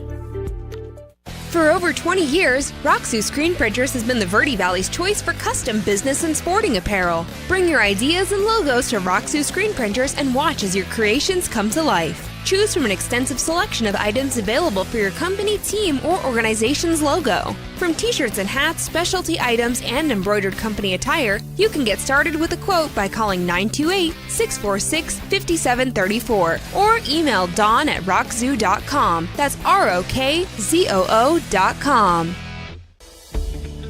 Yavapai College has many degree and certificate programs to get you on track to a rewarding, well-paying career in a variety of industries such as healthcare, manufacturing, construction, elementary education, and art. Fall semester starts on August 15th, so there's still time to register. Visit us online today at yc.edu/admission to connect with your future career. When you're looking for a plumber, no matter the job, call D-Best Plumbing. From energy-saving tankless water systems to whatever remodel project you have in mind, from the simple to the exotic, D-Best Plumbing prides themselves on quality workmanship and efficiency. For honest and fair prices and plumbing problems done right the first time, call D-Best Plumbing at 928-567-8755 or find them online at d-bestplumbing.com.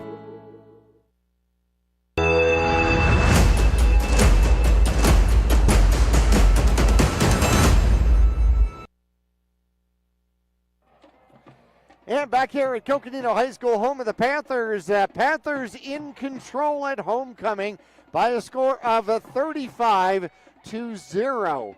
And I believe that it's possible that the temperature is actually lower than the score. Could be, maybe not. We're probably in the 40s somewhere out there, but when we start the second half, if I understand the rules correctly, the new 4A rule is that continuous clock starts at a lead of 35, so we should start the second half with a continuous clock situation here. Volunteers, the next opponent for the Mingus Marauders. We're going to take the long trip going up to Lee Williams. Last year, the Lee Williams Volunteers took the Grand Canyon region and also took the game against the Mingus Marauders by a score of 32-12. In that one, Rain Stokes was 4 for 9 for 59 yards and 2 interceptions in the game. Mingus able to put almost 300 yards on the ground, though, and that was led by Brulin with 95 yards. Stokes had 61 yards on 11 carries in last year's game as well. So unfortunately, the Volunteers are going to be a throwing team for no doubts about it. In fact, the next couple of games, the Mingus Marauders are going to go through the best passers in the Grand Canyon region. Colton Buckingham came into today number 3 in the Grand Canyon region with 1,311 yards, and he's already got better than 100 yards out there. Araya Tenet from Prescott. He is both a pass threat and a running threat, and carved up the Bradshaw Bears last night, and that game perhaps could control the Grand Canyon region title game. Anyways, Tenet started with 1,334 yards. However, the number 1 passer is Morgan Quinn from Lee Williams, who we're going to see next week at Lee Williams. 1,374 yards, and his number 1 receiver is the number 1 receiver in the Grand Canyon region, which is Darius Walima with 631 receiving yards. Noble Young Blackout came into tonight's game with 290 yards. He's got better than 100 yards in receptions already, and that good enough to probably push him up to number 3 or 4 here in the Grand Canyon region.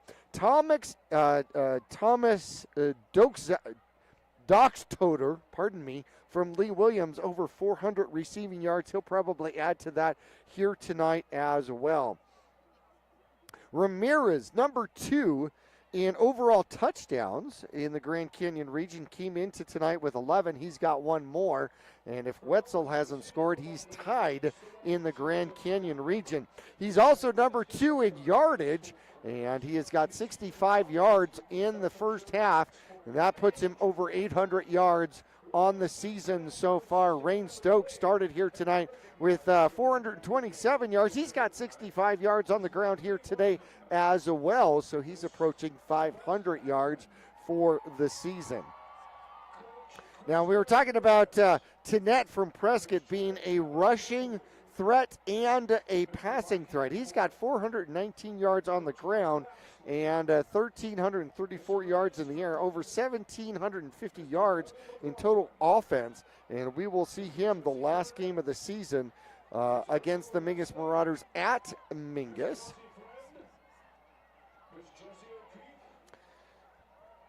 By the way, Remington Stokes is number 2 in the Grand Canyon region in interceptions.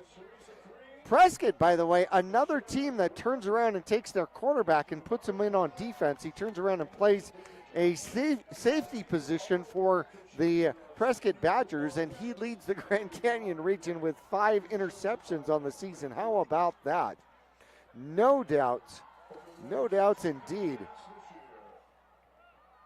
Well, we are going to go through some other sports.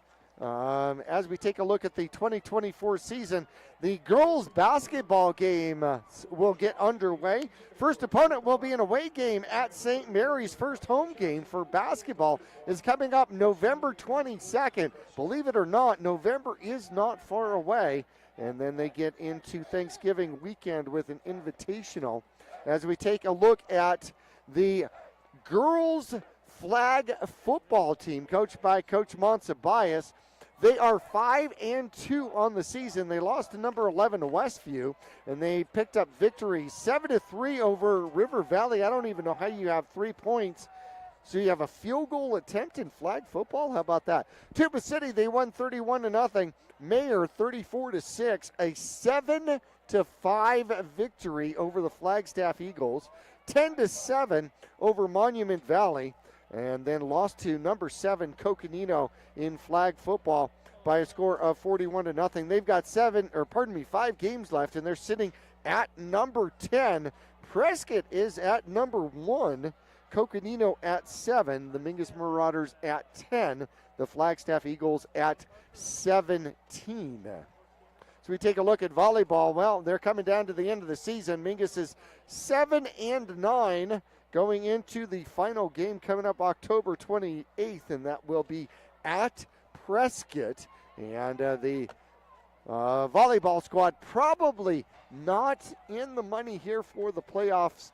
They could possibly get into some sort of a play-in situation. We will find out. We're going to take a break as the teams come out for half number 2.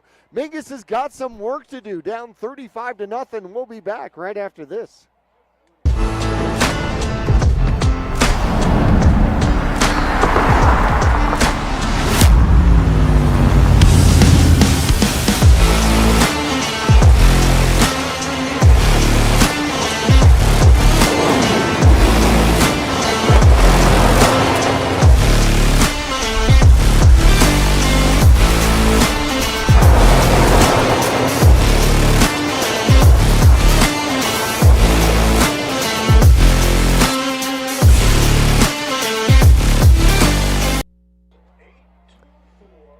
Half number 2 coming around the corner here.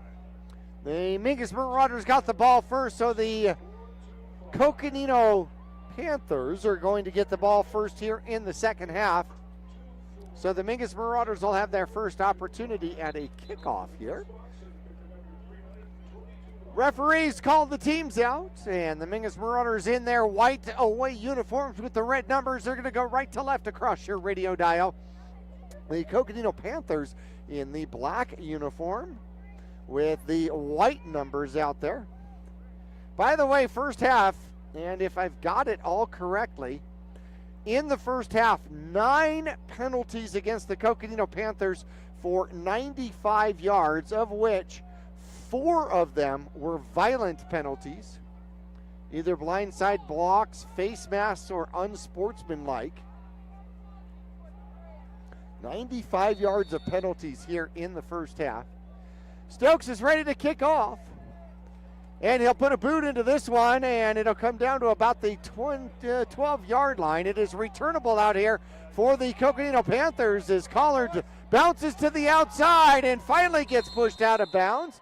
But after a phenomenal gain out to about the 42-yard line for the Mingus Marauders, a very fine return out there for Dylan Collado, and he sets the Panthers up in Mingus Marauder territory. Continuous clock starts early as we are underway. Play clock just gets started. Coconino is in a full huddle all the way over at their sideline.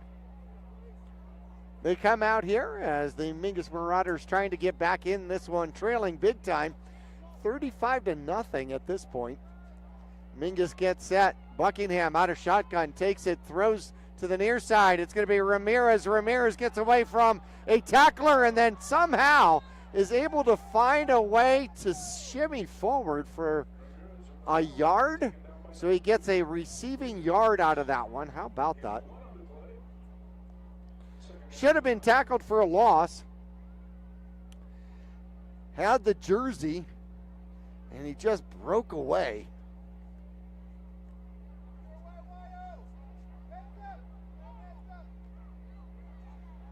First reception for Ramirez out there. There is going to be a handoff coming to the near side. Finds some running room. Breaks away from a tackle, but Islas Monsabayas won't let him go. Good open field tackle and takes him down for a gain of about 4. So it's going to be 3rd and 4 from the Mingus Marauder 35-yard line. Come on, boys! Coconino taking their time. 9.5 minutes left to go in quarter number 3. Time is clicking off big time here. Out of shotgun is Buckingham, takes the snap And he's going to pitch, goes to the outside, cutting under, first down for Ramirez. Ramirez down the sideline, close to the end zone, and touchdown. 35 yards goes Ramirez, and the Panthers for the touchdown. Makes it 41-0 with 9:26 left to go in quarter number 3.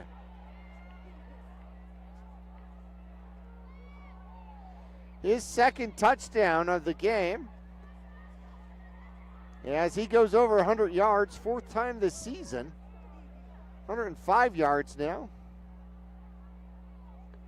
There's the snap. The kick is up. The kick is good, making it 42-0 with 9:26. Mingus will get the ball back here when we come back. Coconino High School after this. When you're looking for a plumber, no matter the job, call D-Best Plumbing. From energy-saving tankless water systems to whatever remodel project you have in mind, from the simple to the exotic, D-Best Plumbing prides themselves on quality workmanship and efficiency. For honest and fair prices and plumbing problems done right the first time, call D-Best Plumbing at 928-567-8755 or find them online at d-bestplumbing.com. Getting ready for kickoff here. This will be the first touch for the Mingus Marauders in half number 2. There's the kick. It's deep, and it will be over Stokes' head. Didn't have a shot at it. Was standing at the goal line trying to jump up to maybe stop that so he'd have a chance to get a run back here. But too high, too hard. Mingus will start at the 20. Villanueva with 7 touchbacks in this game. No, that's not true. That is not true. Remington Stokes had 1 return here in this game for about 16 yards. Here come the Mingus Marauders, 2 receivers either side.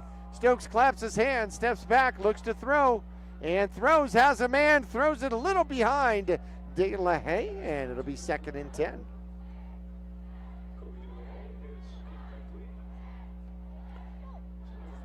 Rapidly getting colder.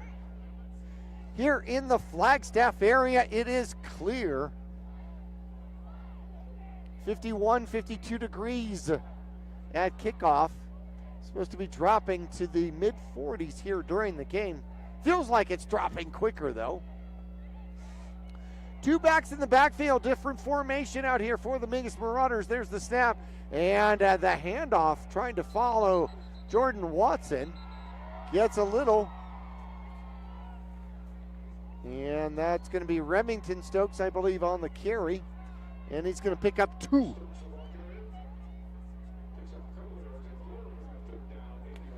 Third and 8 for the Mingus Marauders from their own 22-yard line. 7:50 left to go, and continuous clock here in quarter number 3. There's the snap. Stokes is back, has a little bit of time to throw, looks for somewhere to throw, throws it, and it is incomplete out there. Incomplete, intended for 9, and Seda on the far side of the field. That's going to bring up a 4th down for the Mingus Marauders from the 22, and it looks like they're trading out personnel for a possible punt here.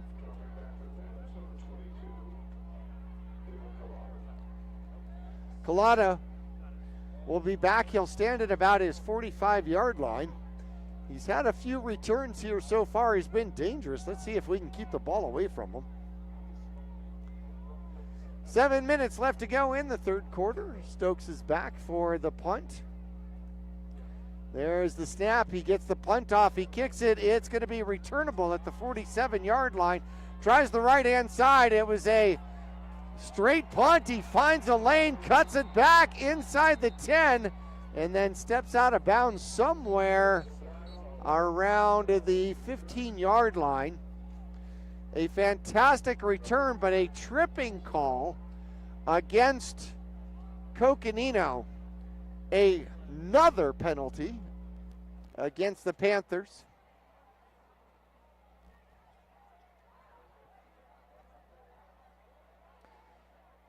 The flag is down at about the 18-yard line. There's the tripping call. And they're going to mark the ball back to the 32-yard line. So Coconino will take over there.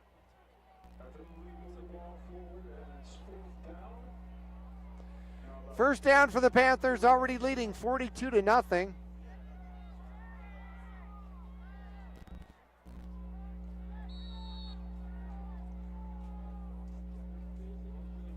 And no, it's going to be a kick. It's going to be a re-kick out here.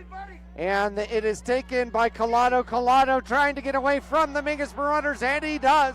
Goes to the far side. There is another block, a blindside block, and Mingus will catch up with him.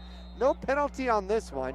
So the ball is going to go down to about the 35-yard line. Collado.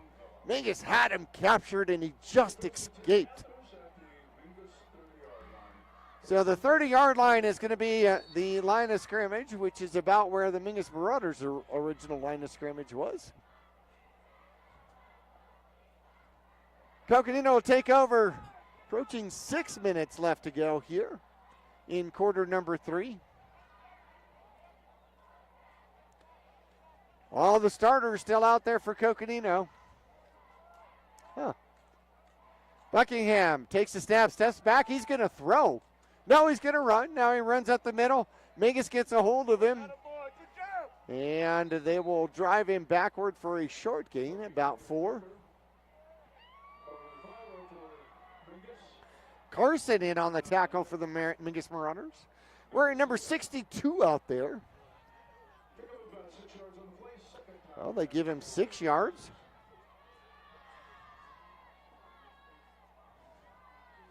And that brings up 2nd and 4. Buckingham takes the snap, comes to the near side, cuts up underneath. Mingus will get a hold of him. Backus grabs him, pulls him forward, and then gets a little bit of help. He'll pick up a yard or so. So Backus getting a tackle out there. So officially 3rd and 3. So a 1-yard gain on that one. From the 24-yard line of the Mingus Marauders. 2 receivers to the near side, 1 to the top side. Buckingham out of shotgun, takes the snap, goes to the near side, and will hand off. Ramirez cuts under a tackler and should have enough for a first down. He does. That'll move the chains for Coconino with 4:20 left to go in the third quarter, as the ball will get down to the 20-yard line for the for the Coconino Panthers. To the red zone they go.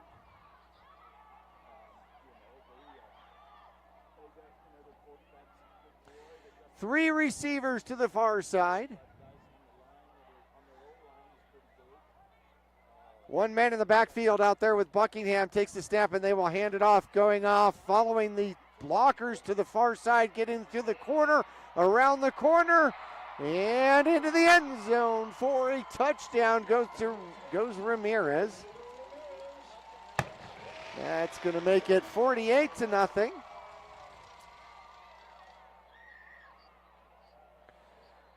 Two rushing touchdowns in the second half by Ramirez. I wonder if Coconino has any substitutes. Apparently not. Extra point attempt. And they're going to stop this one. And it is going to be an encroachment against the Mingus Marauders. So they're going to put the ball at the 1 then. And see if they're going to kick again or if they're going to go for it. Looks like they're going to kick again.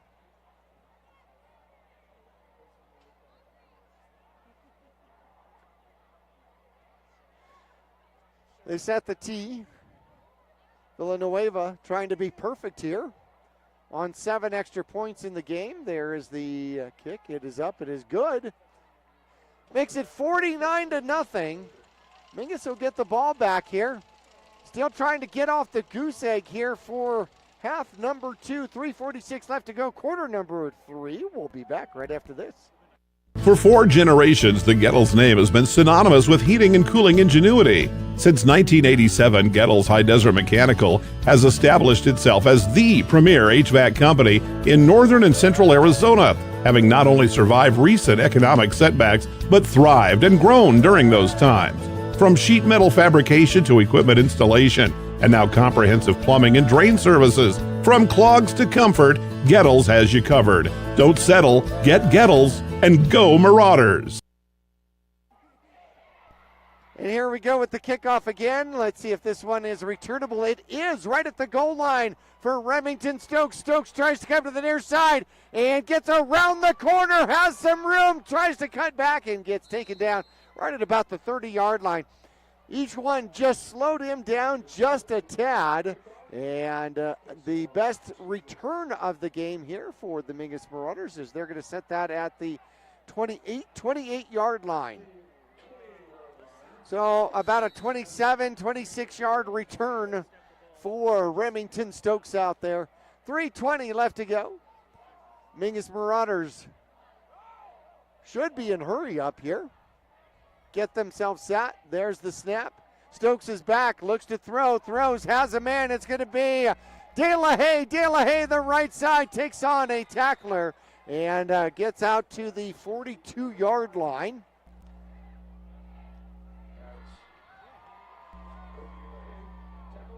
So 14 yards on the reception out there. First completion and the first down for the second half for the Mingus Marauders. De La Haye, just a crossing pattern out there. Well placed. He's got 3 receptions in the game. Here we go with the Mingus Marauders. There's the snap, and it's going to be the handoff sliding through. I think that's Chupp. And it is going to be Chupp. Chupp picks up about 3 on the carry. 2nd and 7 are the Mingus Marauders. 2:15 left to go in quarter number 3. Third carry for Chupp in the game. Mingus, 1 man in the backfield, 3 receivers to the near side. There's the snap, steps back, and is going to throw it out to the Chupp. Chupp to the near side, cuts up underneath. A tackler gets out close to the 50. They're going to put him at the 49. That's going to be 3rd and manageable, maybe 3rd and 3 for the Mingus Marauders.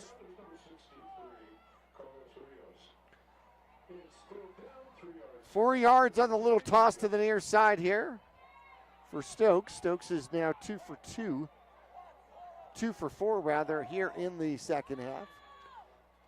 Stokes is back, looks to throw again. Throws, has a man down there looking for Seda. Seda is covered by Raths. And it falls to the turf out there, bringing up a 4th and 3 for the Mingus Marauders. Let's see what Coach does here with this one. Looks like Mingus is going to go for it. What do you got to lose?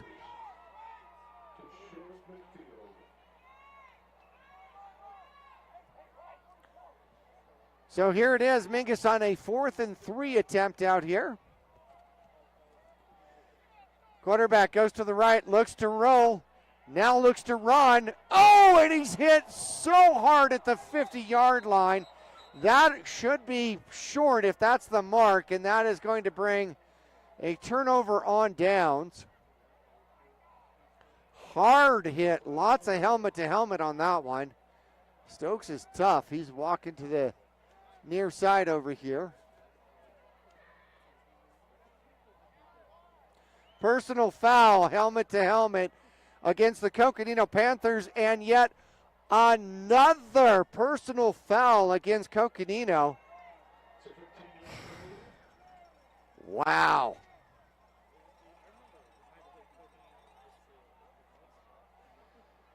That's unbelievable. That one was another vicious hit. So Stokes picks up 1. And then 15 yards on the penalty gives the Mingus Marauders a first down. Mingus tries running the ball. It's going to be Chupp on the near side. He'll pick up a good gain of about 4 or 5 to start this one. So a 2nd and 6. 120 yards of penalties against Coconino.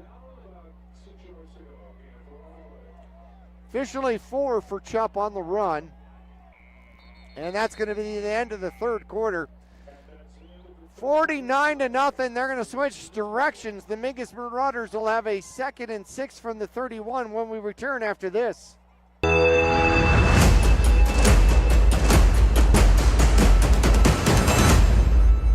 Stay cozy and comfortable with Fiskor Heating and Cooling. At Fiskor Heating and Cooling, we bring warmth to your winters and cool comfort to your summers. Our friendly team of experts is dedicated to keeping your home just the way you like it. Whether it's a tune-up, repair, or a brand new system, you can count on us for reliable and speedy service with a smile. Your comfort is our priority. Choose Fiskor Heating and Cooling for a happier, cozier home. Call Fiskor Heating and Cooling. We're here for you. Let's go, Marauders!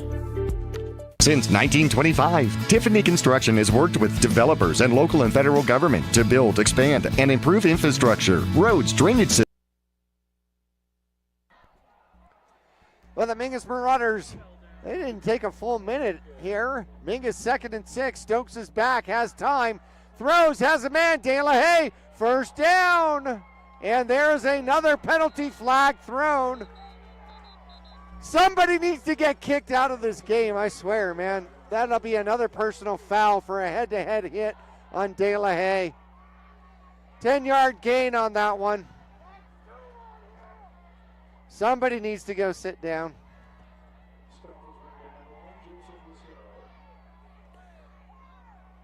De La Haye, tough, gets up after that one. The unfortunate part is just getting dangerous.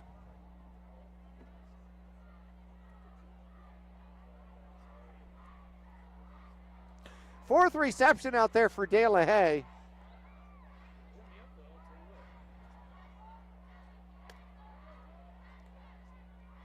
We're going to see where they're going to mark it. It'll probably be half the distance. And they are going to put the ball inside the 10-yard line at about the 7-yard line out there for the Mingus Marauders. Best scoring opportunity for Mingus on this one.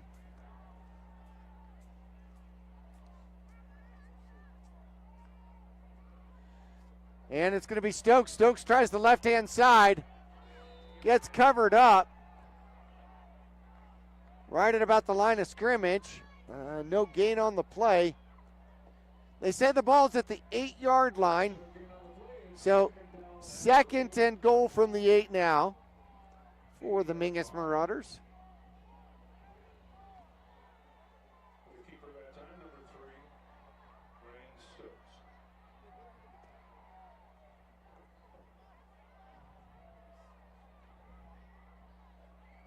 Second and goal are the Mingus Marauders from the 8. Quarterback tries the right-hand side, rolls, looks for somebody, throws into the end zone, and touchdown out there. De La Haye gets the reception, somehow keeps the feet in bounds, and Mingus gets on the board, making it 49-6. 8-yard touchdown throw out there by Stokes.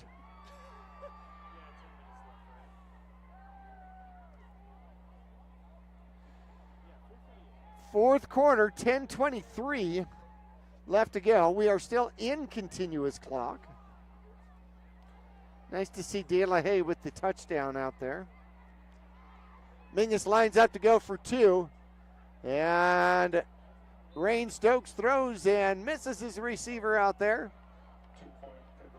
And it is no good on the 2-point conversion. So it'll remain 49-6. We'll take a break. Mingus will kick off after this. All Price Insurance on Main Street in Cottonwood is your local insurance provider for personal and commercial insurance. Call and compare over 150 different insurance companies for home, auto, commercial, RV, motorcycle, boat, or ATV. Specialty insurance and insurance bonds are no problem at All Price Insurance in Cottonwood.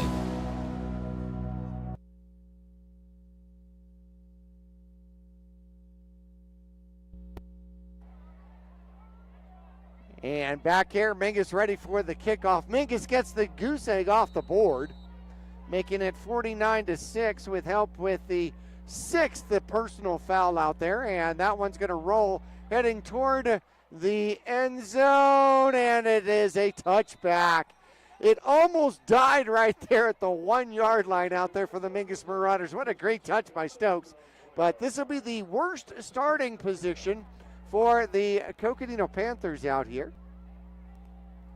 Coconino with a 49-6 lead, 10-11 left to go here in the game.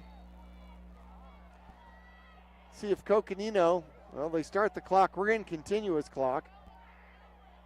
See if they keep the ball on the ground here.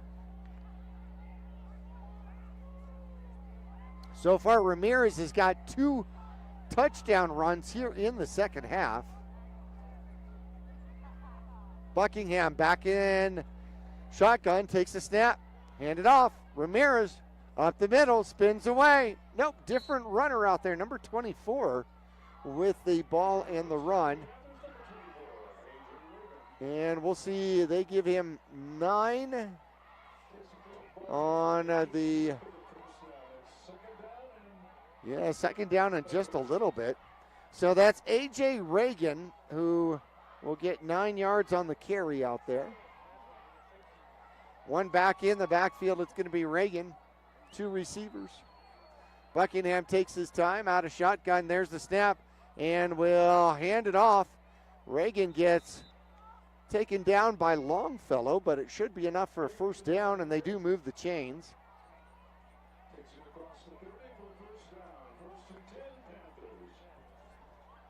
Panthers 1st and 10, 8:50 left to go. Panthers have the ability, potentially, if they keep this drive alive, could run out the clock. 2 receivers topside. Buckingham in shotgun. Takes the snap, low snap, has to pick it up, and he will get sacked out there. Mingus Marauders pick up a sack. Actually, they're giving him forward progress back to the line of scrimmage. That looked like a sack. No, it is a sack. 2-yard loss on the sack. Low snap. Set that one up for Mingus.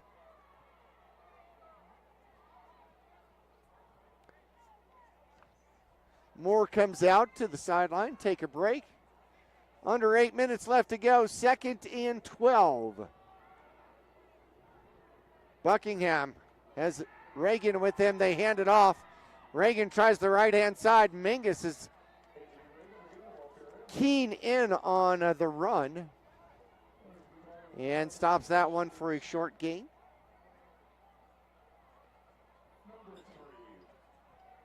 They're going to say absolutely no gain on that one.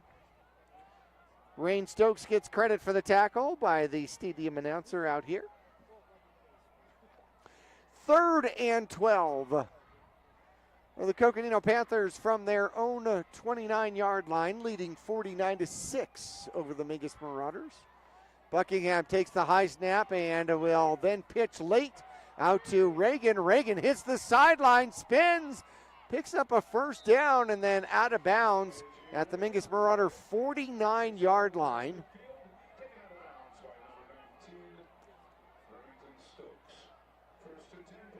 Remington Stokes with the tackle for the Mingus Marauders.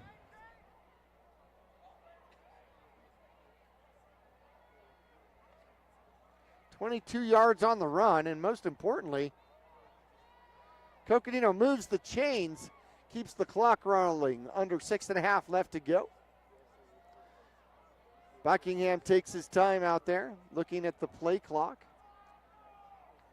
Takes a snap, and a pitch out to A.J. Reagan. Reagan will get bottled up by the Mingus Marauders. And that'll be a tackle for loss as the Mingus Marauders will drop him for a 3-yard loss out there. 4-yard loss, pardon me.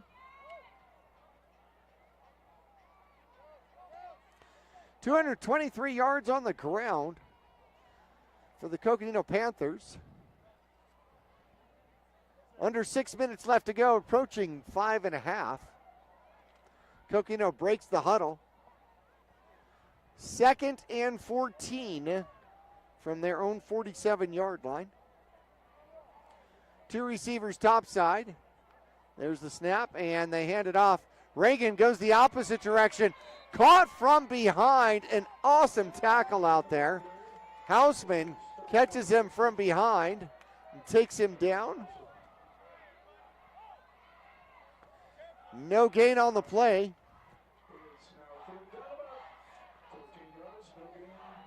Third and 14 now for the Coconino Panthers. See if Buckingham's going to put the ball in the air. Under 5 minutes left to go.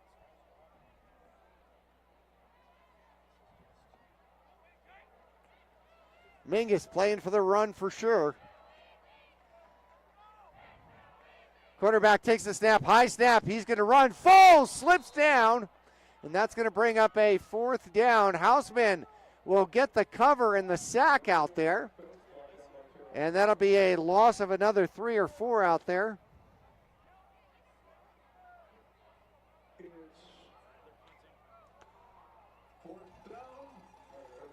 And this will be the first punt of the game for the Coconino Panthers.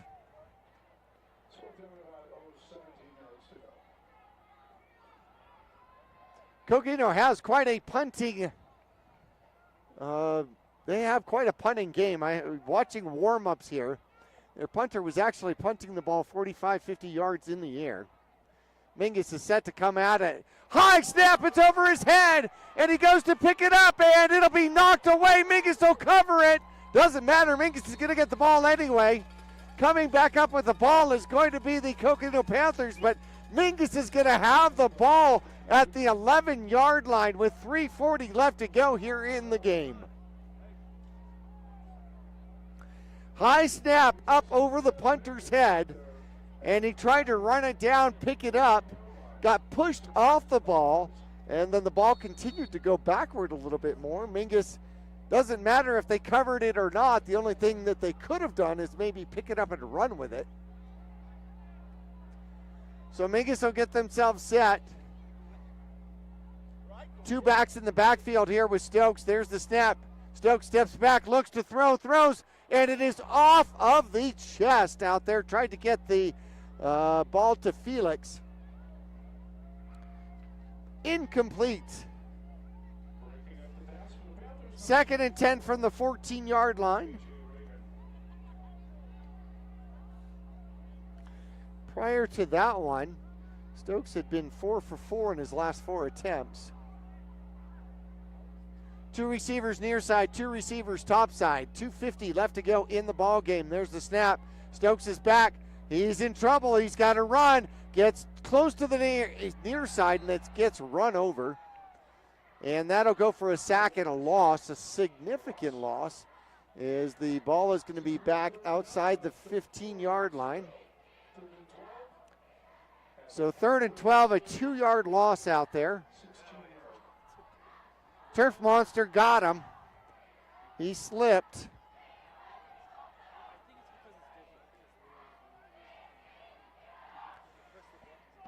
Third and 12 now. There's the snap. Stokes steps back, looks, throws, has a man down toward the goal line, and coming up with that is trying to get a number out there, and that is going to be Felix. Felix with the reception. So down to about the 2-yard line. Mingus with the first down. It is now 1st and goal from about the 2-yard line. 14 yards on the reception. First reception out there. And running the ball to the right-hand side and into the end zone for the touchdown is going to be Stokes for the rushing touchdown. 1:30 left to go. And Mingus makes it 49-12. Stokes slowed up as he was getting to the end zone. Good blocking he had all day, untouched into the end zone. We'll see Mingus most likely going for 2 here, as they tried to go for 2 once before and failed on the pass attempt. Mingus will run the ball, and no good on the 2-point conversion. So 49-12, and Mingus will be kicking off. We'll see if they do any kind of an onside kick when we return after this.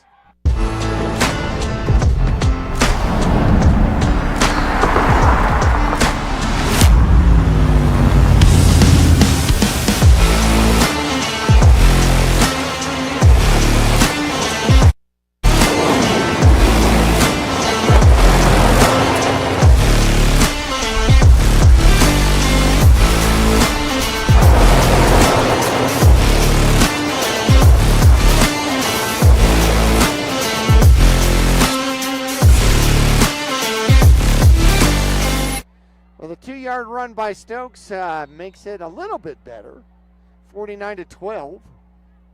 As Stokes is set to kick off here again. And he's going to boot this one to the near side. It's going to come down, gets tipped up and picked up at about the 10-yard line. He's got room to run up the middle. There he goes. The Mingus Marauders, he slips by 1. Mingus is able to catch him from behind. A touchdown, saving tackle out there by Dano. And it's going to go all the way down to the 25-yard line. Coconino will take care of, will take over there with 1:19 left to go in the game.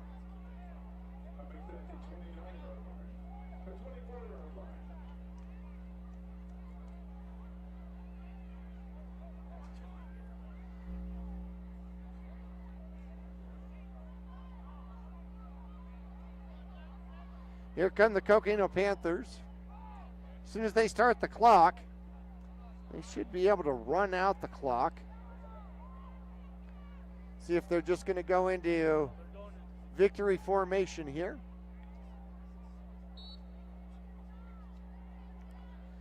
Couple of snaps and this one will be over. Buckingham takes a knee and that'll get the clock rolling.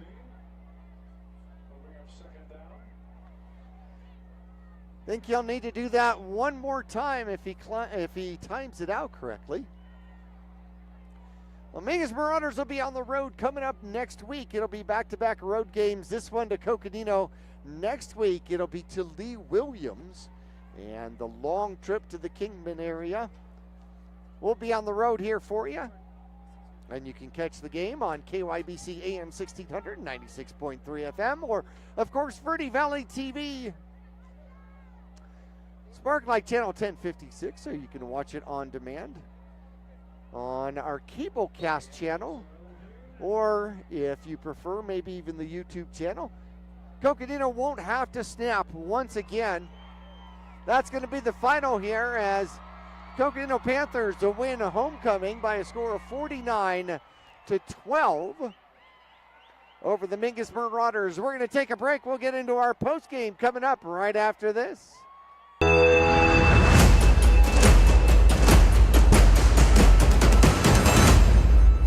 Larry Green Chevrolet has been an important partner to this community for over 30 years. Whether it be offering outstanding service and deals to the Verde Valley or providing support to schools, charities, and community events, we have made it a part of our business. We love and support the growth and future of Cottonwood and our surrounding areas. That's why we refer to our dealership as the People Place. Larry Green Chevrolet is a proud sponsor of Yavapai County, and we are proud to support our Mingus High School football. Go Marauders!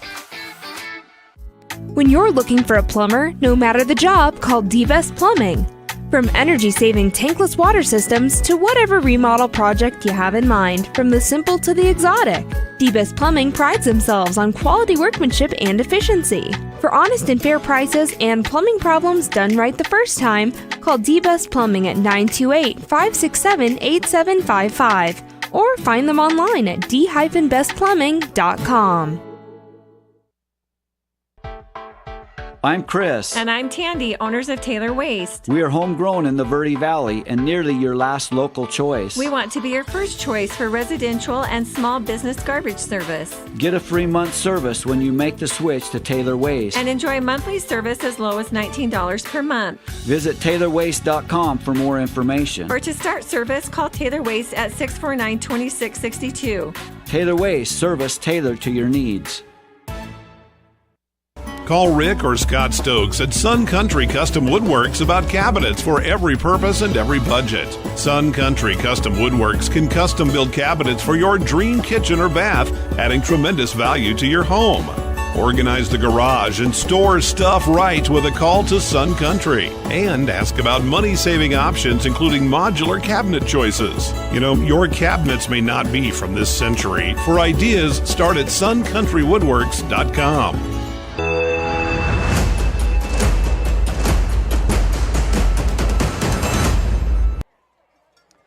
Homecoming goes the way of the home team as the Coconino Panthers take care of business, defeating the Mingus Marauders by a score of 49-12 out here. Jackie Bessler along with you, and scoring was early and often. Coconino took over. Mingus unable to get its first down, a 3-and-out, and punted. A good return, and then a 45-yard run by the quarterback Buckingham for the first touchdown. Villanueva, the extra point kicker here for Coconino, perfect through all 7 of his attempts out here today.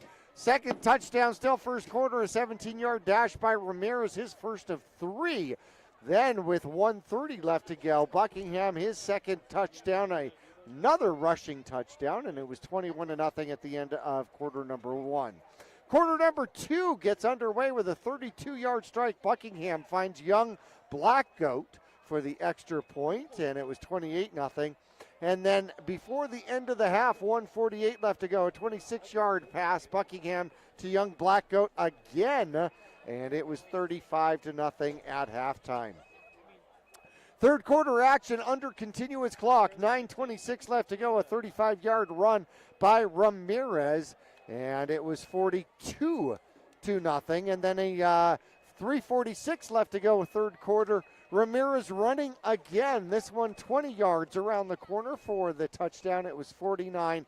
Mingus would score the final 2 touchdowns of the game. A little too late though. 10:23 left to go. A 9-yard toss as Stokes finds De La Haye in the end zone. He gets a foot down, and Mingus tries throwing for the 2-point conversion. No good. 39-6 was the score. And then 1:30 left to go after a snap over the punter's head, the only punt attempt of the night for the Coconino Panthers. Mingus was able to get the ball at the 14-yard line. That's where the drive started. It ended up with a 2-yard run by Stokes after a 14-yard reception by Felix, his first of the season. And the final score out here tonight at Coconino High School is 49-12. The Coconino Panthers improved to 5-3. The Mingus Marauders go to 1-7 and will be on the road at Lee Williams coming up next Friday night. Only 2 more games left on the schedule, 1 away, 1 home. Senior night is going to be against the Prescott Badgers, and that will come up on the 8th of November. That one, of course, at home. We're going to take a break. We'll come back for more individual stats and a final wrap-up here from Coconino High School after this.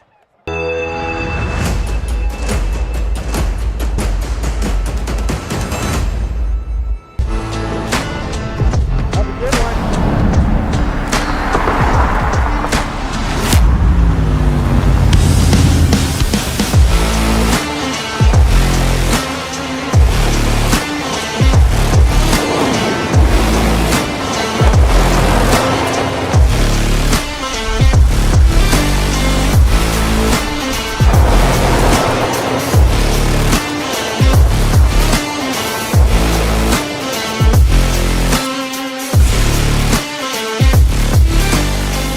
For over 20 years, Roxu Screen Printers has been the Verde Valley's choice for custom business and sporting apparel. Bring your ideas and logos to Roxu Screen Printers and watch as your creations come to life. Choose from an extensive selection of items available for your company, team, or organization's logo. From t-shirts and hats, specialty items, and embroidered company attire, you can get started with a quote by calling 928-646-5734 or email dawn@rockzoo.com. That's ROKZOO.com.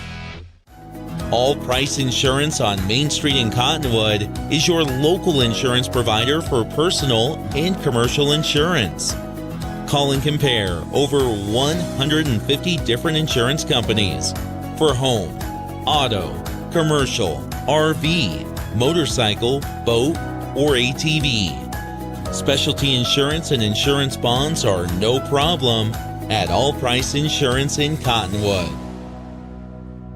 Since 1925, Tiffany Construction has worked with developers and local and federal government to build, expand, and improve infrastructure, roads, drainage systems, and subdivisions. From concept to completion, the Tiffany Construction team provides a full complement of construction services and state-of-the-art delivery methods customized to fit your needs and budget. They're Arizona's longest tenured family-owned and operated civil contractor and proudly serving the Verde Valley since 1991. Tiffany Construction, knowledge and experience to bring your project to reality.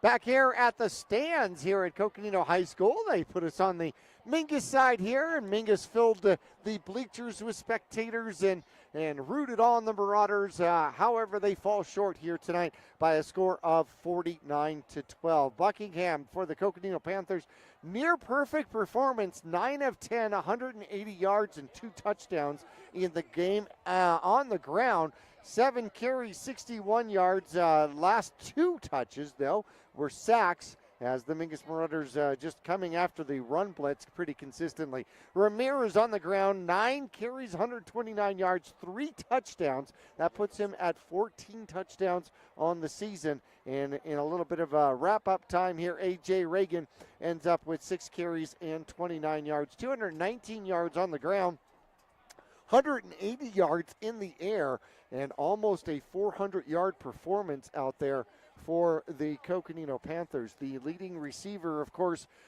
Noble Young Blackcoat, as he ends up with 5 receptions, all in the first half, 2 touchdowns, and a 161-yard performance here tonight. And most of that just streaking down the seam against the Mingus Marauders. Here for the Mingus Marauders, Rain Stokes ends up, let's see,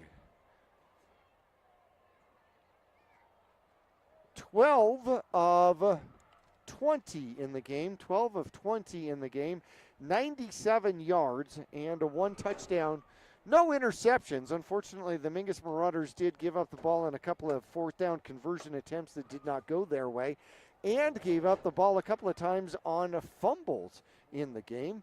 On the ground, Rain Stokes ends up with 20 carries, 66 yards, and that includes 4 sacks on the game, including a rushing touchdown. Shane Chupp ends up with 4 carries and 10 yards. Remington Stokes added 6 carries and 16 yards for the Mingus Marauders. Leading receiver here today, Dale LaHaye, had 5 receptions, 62 yards, and an 8-yard touchdown. Shane Chupp had a pair of 4-yard receptions. Seda had a negative 1-yard reception in the game. Couple of receptions for Remington Stokes out of the backfield, 2 for 10.